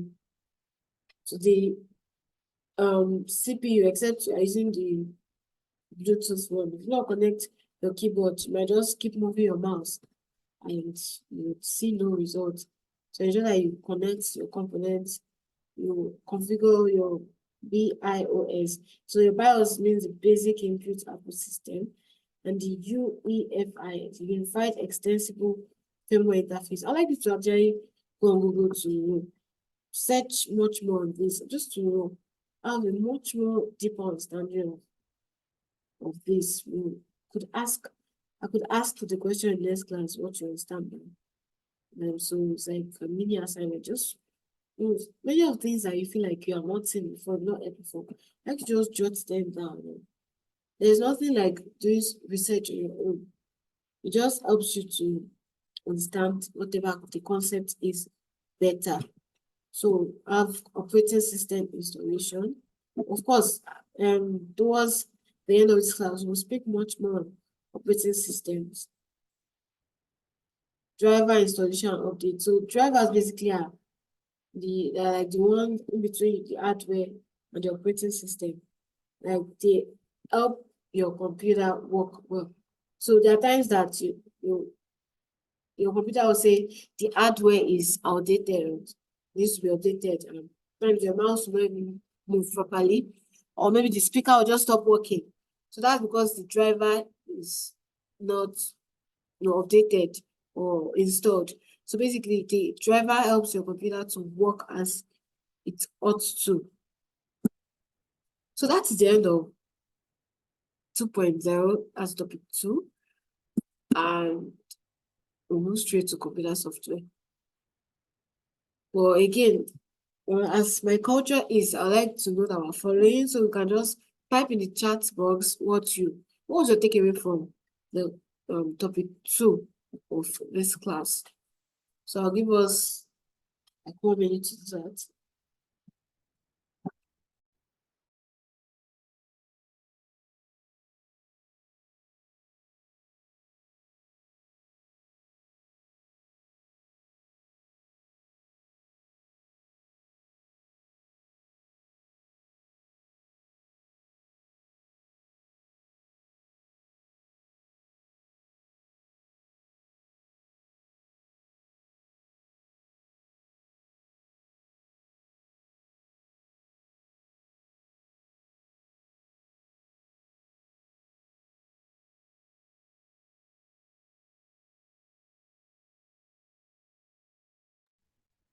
Please feel free to respond to the lecturer's question.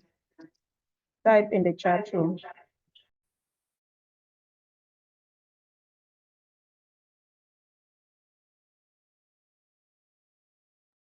Okay, so while I wait your response, I'll just delve straight to the concept of computer software. So what is a software? Now, this is not new to us because I mentioned earlier what a software is.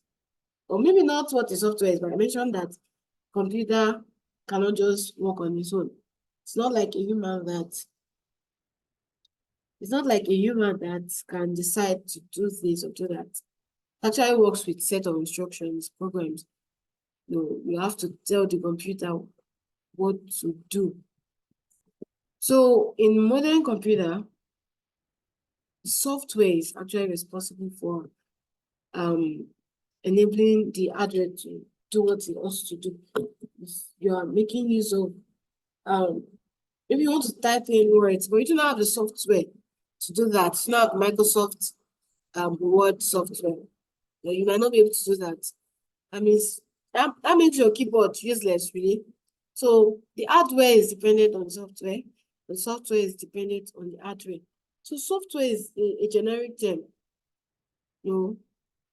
for applications, scripts, for programs that run on a device, like your applications on your phone, your web apps, programs on your laptop or your computers, basically. Okay, so we have two categories of computer software. We have the application software,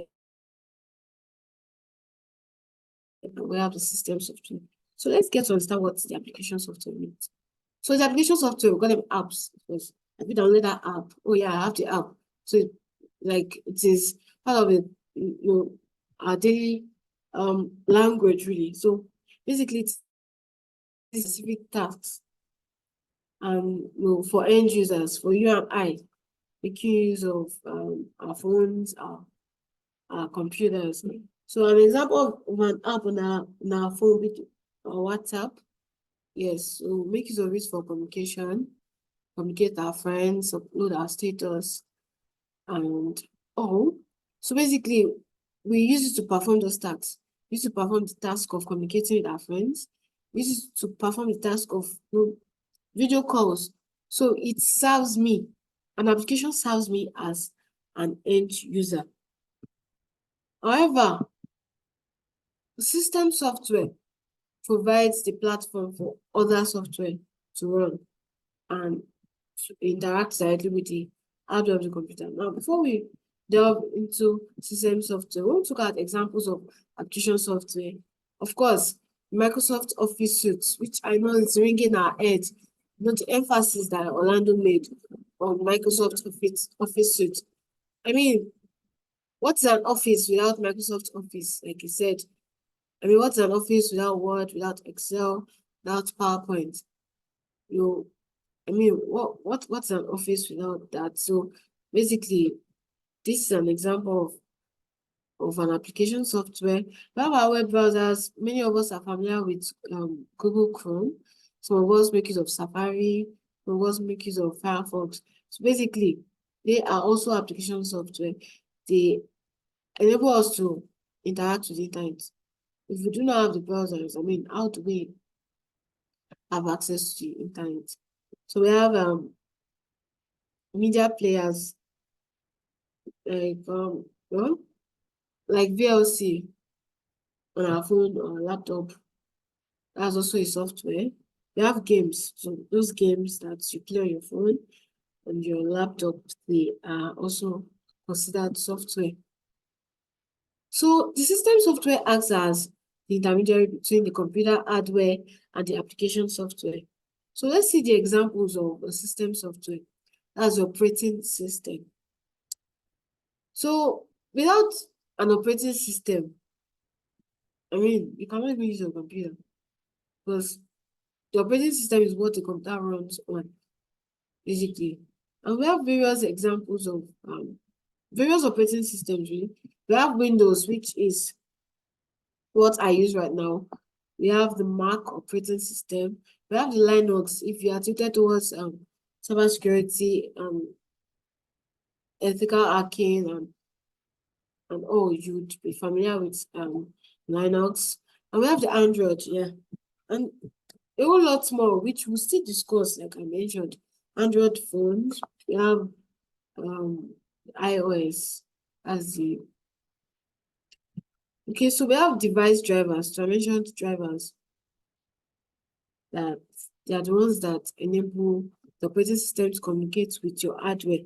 So for example, if you were to print something and the driver of that printer is not installed or not updated, basically you might not be able to print, but the driver, like the one in between your operating system and your hardware devices.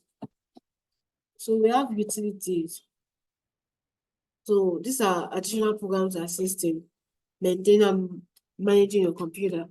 So you can use them to maintain your file system, you can use them for antivirus scanning, and a whole lot more, basically.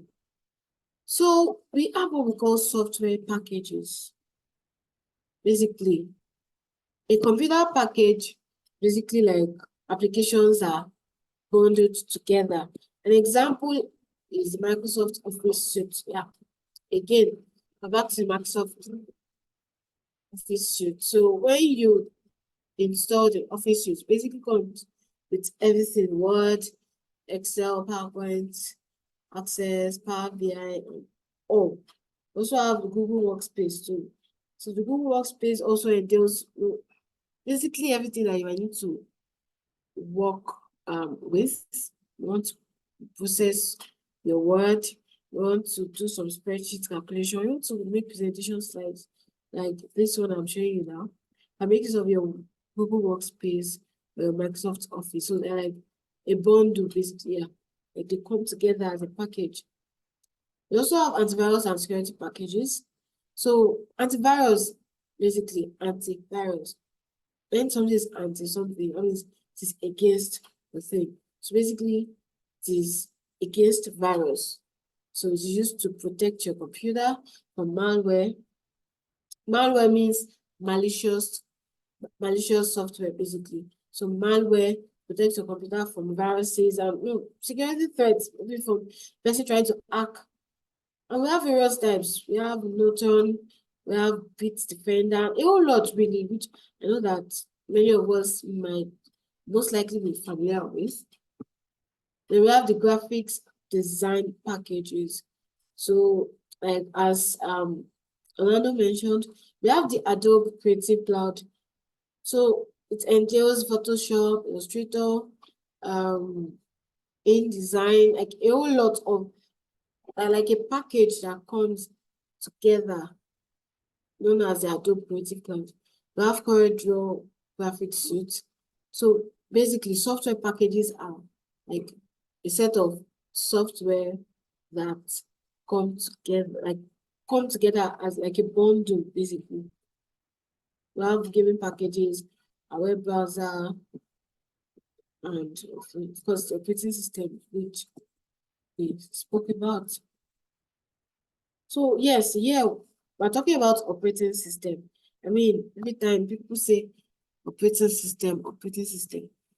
So based on what I explained earlier, they are basically the one in between your hardware and you, as the hardware of your computer and you. So without the operating system, you will not be able to do anything with your hardware components. So basically, they are the intermediary between you and your monitor and your keyboard. So we have examples of them. Like I mentioned earlier, we have Microsoft Windows, we have Mac OS, we have Linux, we have Android, we have iOS. So the most common one really is Microsoft Windows. It is most widely used operating system for personal computers. Yes. Okay.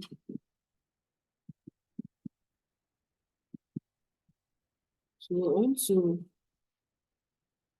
So it is the one that we are most familiar with. Okay. Just hold on. Okay, and we have various versions of it. At least I remember using Windows 7, we have Windows 8, we have Windows 10. And of course, this is a slide shot of my computer. You can see that my computer is in Windows 10 operating system. So you can see that you can see the processor, you can see the stored memory, all of the things I mentioned earlier. And so when you just check the property, you can actually get to know the type of operating system your computer is running on. We have the Mac operating system. So this is by Apple. I know Apple is one of the most, it's a very popular brand. Like, you know them for their sleek design. You know them for just how unique they are, basically. Yes, they're very more expensive than the Windows operating system. Yeah, so this is an example of this, not short of a computer that operates on the Mac operating system. And we have the Linux. There are various types of Linux. We have the Ubuntu, Fedora, and Debian. Basically, this is majorly used by people that are tutored towards cybersecurity, hacking, and so Linux is an open source operating system. And yes, like I said, it's used by cybersecurity professionals and anyone really that wants to use, but really mostly cybersecurity professionals. Now, Android is really popular. I mean, many of us use Android phones. I said many of us. I don't know if I don't know if some people on the call, because make use of iOS, yes. But Android is a mobile system developed by Google. So if you did not know that, now you know that it is developed by Google.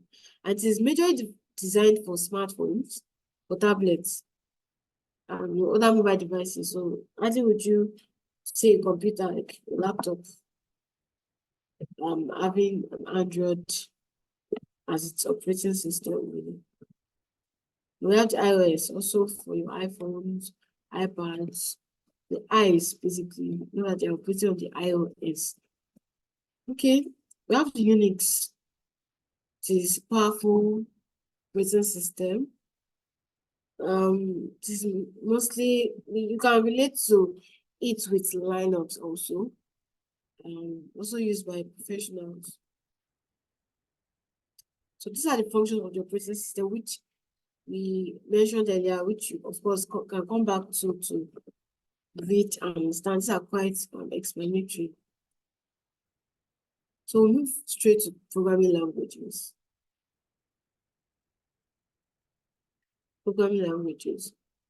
So programming languages are tools that developers use to instruct computers to perform. So basically, they are the tools that are used to tell the computer to do this and do that. You need to instruct the computer, you need to program the computer to do things. And we have the machine language and the high-level language. So what's the machine language? Let's take a look. So the machine language is a low-level programming language, and it is represented by zeros and ones. So they are really difficult for humans to read and write directly. So they are majorly the computer language here. So it's not expected that we understand zeros and ones and make sense of them. No. So this is high-level language. So high-level programming language, they are more readable and understandable for humans, really. At least they are closer to our natural language, like seems like English sometimes. So examples of them are Java, Python, C++, and JavaScript, and a whole lot more, really. So they are, I don't know if we have anybody on the call that is, into software development or programs, really. I'm sure you'll be familiar with these programming languages I just mentioned. So the purpose of high-level languages, basically, you can see that in the screen, they enhance productivity. They help to simplify programming rather than those zeros and ones, which a human may not be able to comprehend. High-level languages help to make these things easier for humans to work with. So we have what we call a source code, and we have what we call object code. This thing, of course, relates to software. So a source code is a human readable instruction written by a programmer in programming language. That's, of course, the high-level language I mentioned. That's the source code. However, the object code is the lower level representation of that particular program that has been generated by a compiler or an assembler from the source code, really. So it is not, so an object code is not readable to we humans. The source code makes more sense. So the source code is the high-level language, and the object code basically is the lower level language. So what is a translator? So I'd like to ensure that we're following again. So be sure that you're following. I'd like you to signify the chat box saying I'm following.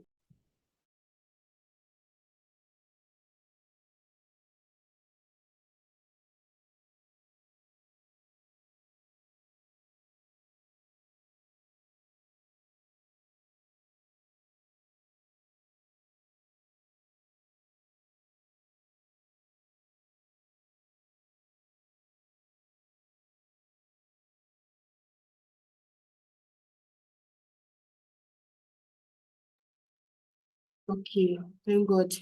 Thank you so much. I can see responses from us. Thank you so much for following me. So I'll just continue. So what is a translator? Now, of course, words have context. So if just ask a random person who a translator, what a translator is, might really just say a person that translates a language to another, which is not totally wrong, really. But in the context of computer science and programming, it is a tool that converts code written in one language to another programming language. So basically, it's the same thing. Basically translates from one programming language to another. So we have three main types of translators. We have the compiler, we have the assembler, and we have the interpreter, which I believe that we can, of course, read through. I do not want to take much of my time trying to just explain this. They are self-explanatory. So when you get the slide, just read through and, of course, get to understand them. So we have come to the end of 3.0 as the third module. I'll just go straight to module 4. That speaks to computer data processing techniques. So I'll get on it in the next 1 minute, please.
Okay, we are back.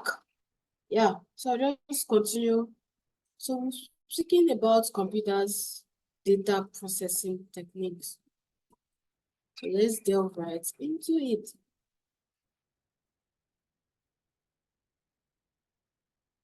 Data processing. What is data processing? I mean, data processing. It is really straightforward.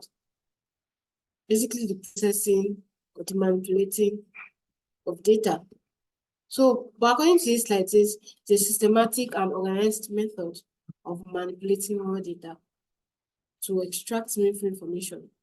So basically, amongst a whole lot of data, you manipulate this raw data and make sense of this data. Yes, basically make sense of data.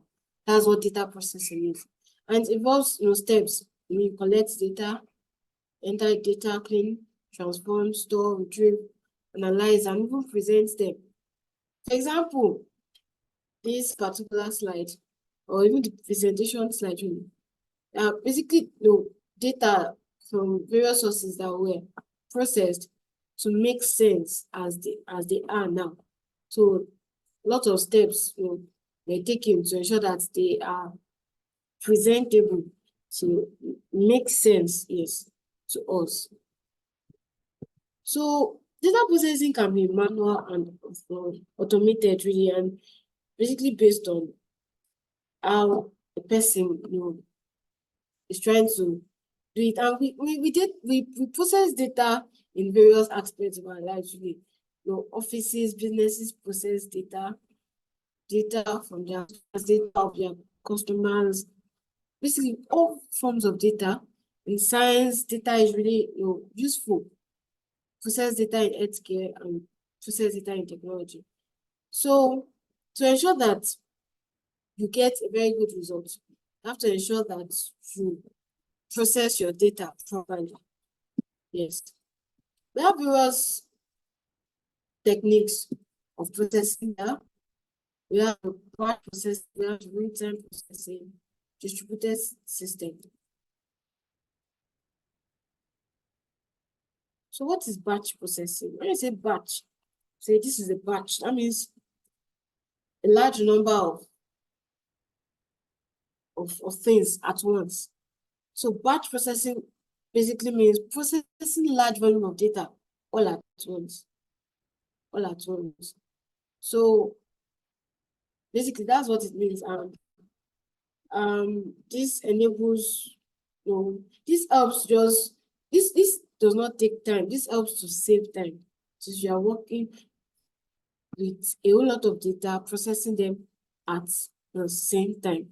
And also, these are actually mostly automated, really, but can also be done manually. We're talking about real-time processing. Time sharing is a method of computer usage where multiple people are actually working on a computer system at the same time. So basically, they are sharing resources, like the computer resource, they are making use of it at the same time. So that means different people input data and the computer processes it at the same time, like concurrently, like without waiting for the other person to be done, doing everything at the same time. But the difference between this and batch is that there are multiple users logging the data into the system or servers, as the case may be. We have distributed system, and the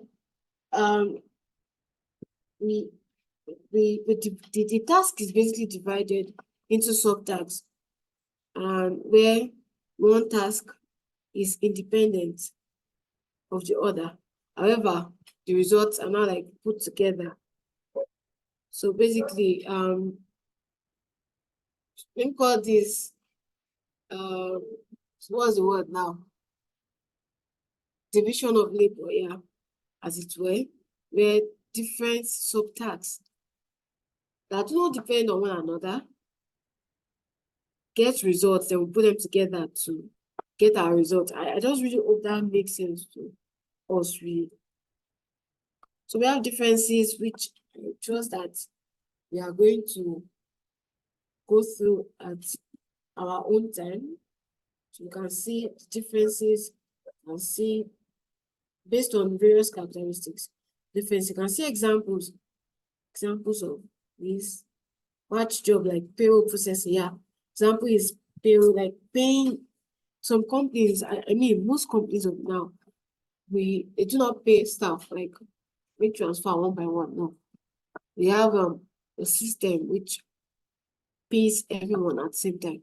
So that's like batch processing. Yeah, we trust that will take time to read through the slides, read through the notes, and even do our own research to understand better.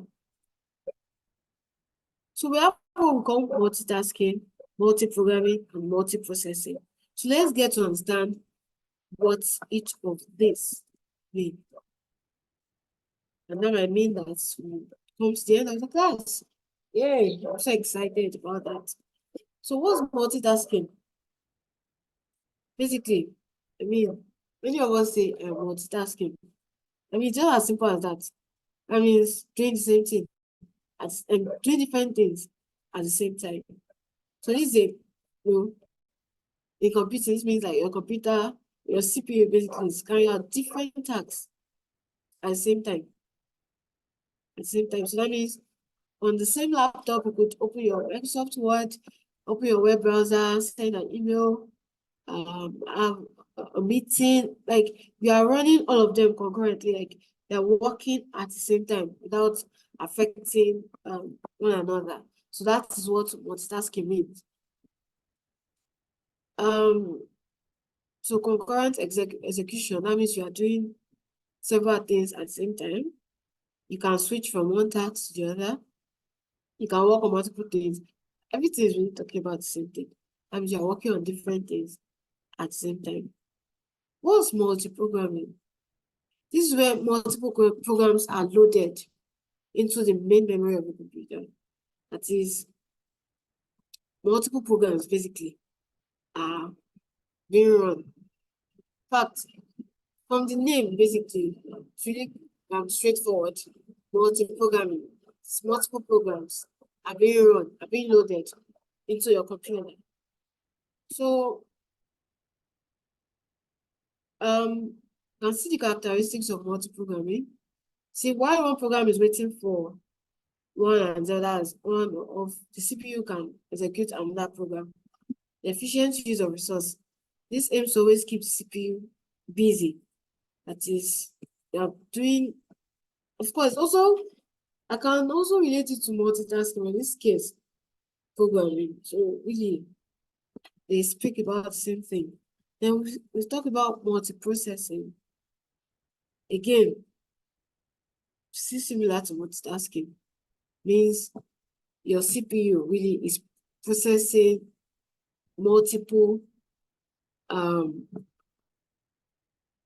basically doing multiple processing at the same time. Yeah. So multiple processing at the same time.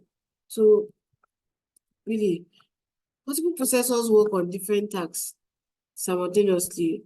So that means multiple processors or your CPU, like your CPU, basically executing different tasks at the same time, basically. So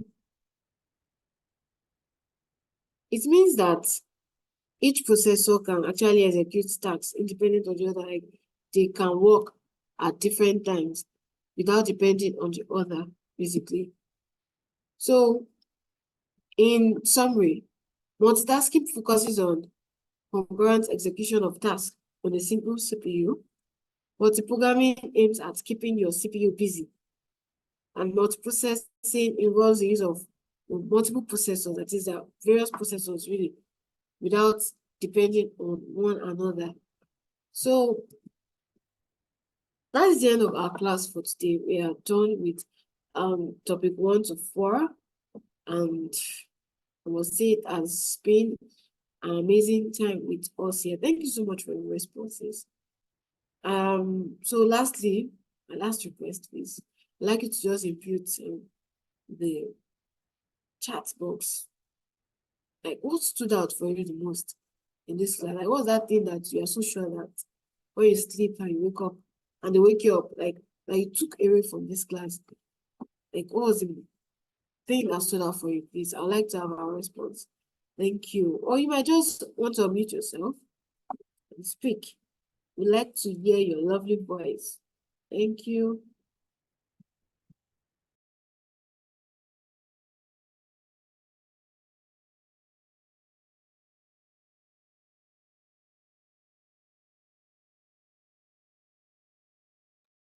Please go ahead and give your response.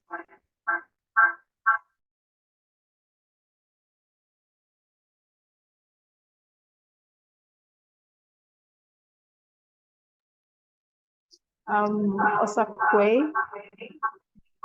All classes are uploaded on our YouTube channel, right? We'll share the link to our YouTube channel.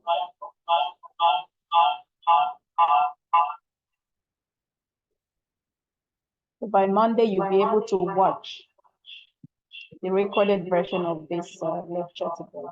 It will be up on our YouTube channel by Monday.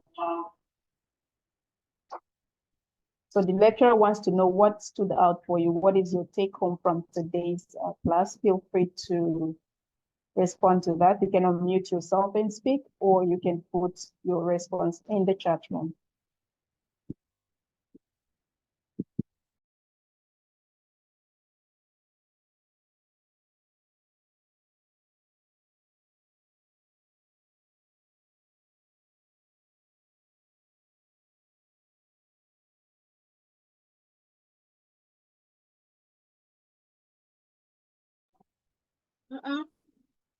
Why is no one speaking? I expect to see the chat box overflowing now. Okay. Well, personally, even while teaching, I learned a lot. And I want to assume that right from Orlando's session, you have actually learned a lot. I mean, one or two things I've added to you. Okay, I can see response from Daniel. We've learned about the different actions of system and understanding each function is different depending on their processes. Okay. Thank you so much for this, Daniel. Anyone else before we call this a day?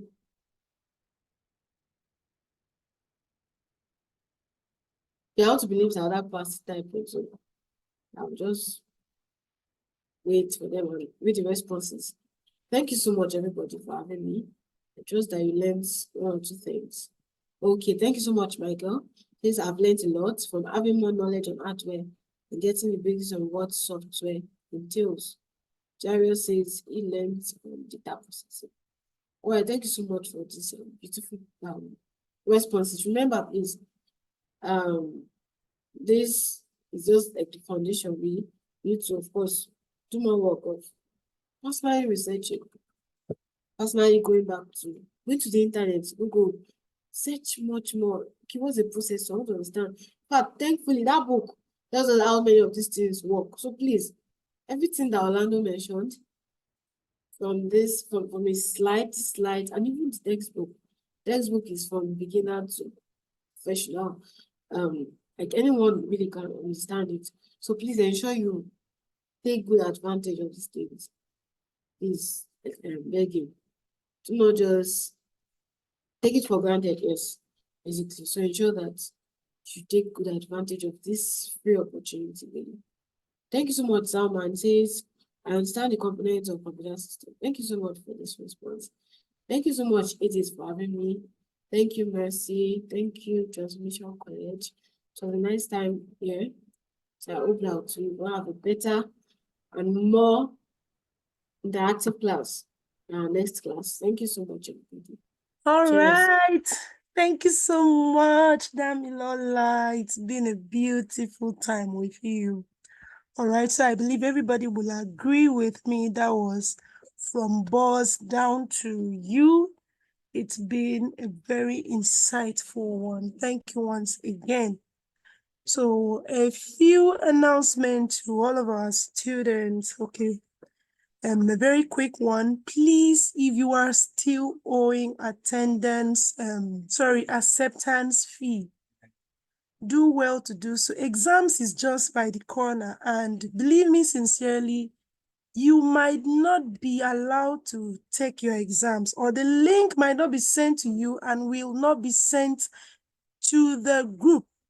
It's going to be sent individually. So you would do yourself you do yourself harm after attending all of these lectures, and then at the end of the day, you are not writing exams. So please do well to pay your acceptance fee, okay? And then I also want to talk about punctuality concerning our Saturday classes. You shouldn't wait each time for reminders. Please always try to be in class on time, all right? All right, so that would be all for now. If there is any other announcement, you get it on the WhatsApp platform. Do have a very beautiful and a productive weekend. Okay, so one last thing, okay? You will have a test by next week. So the test is going to be announced on between Monday and Tuesday. So just prepare your mind that you will be having another test next week, okay? All the best, you guys. Take care.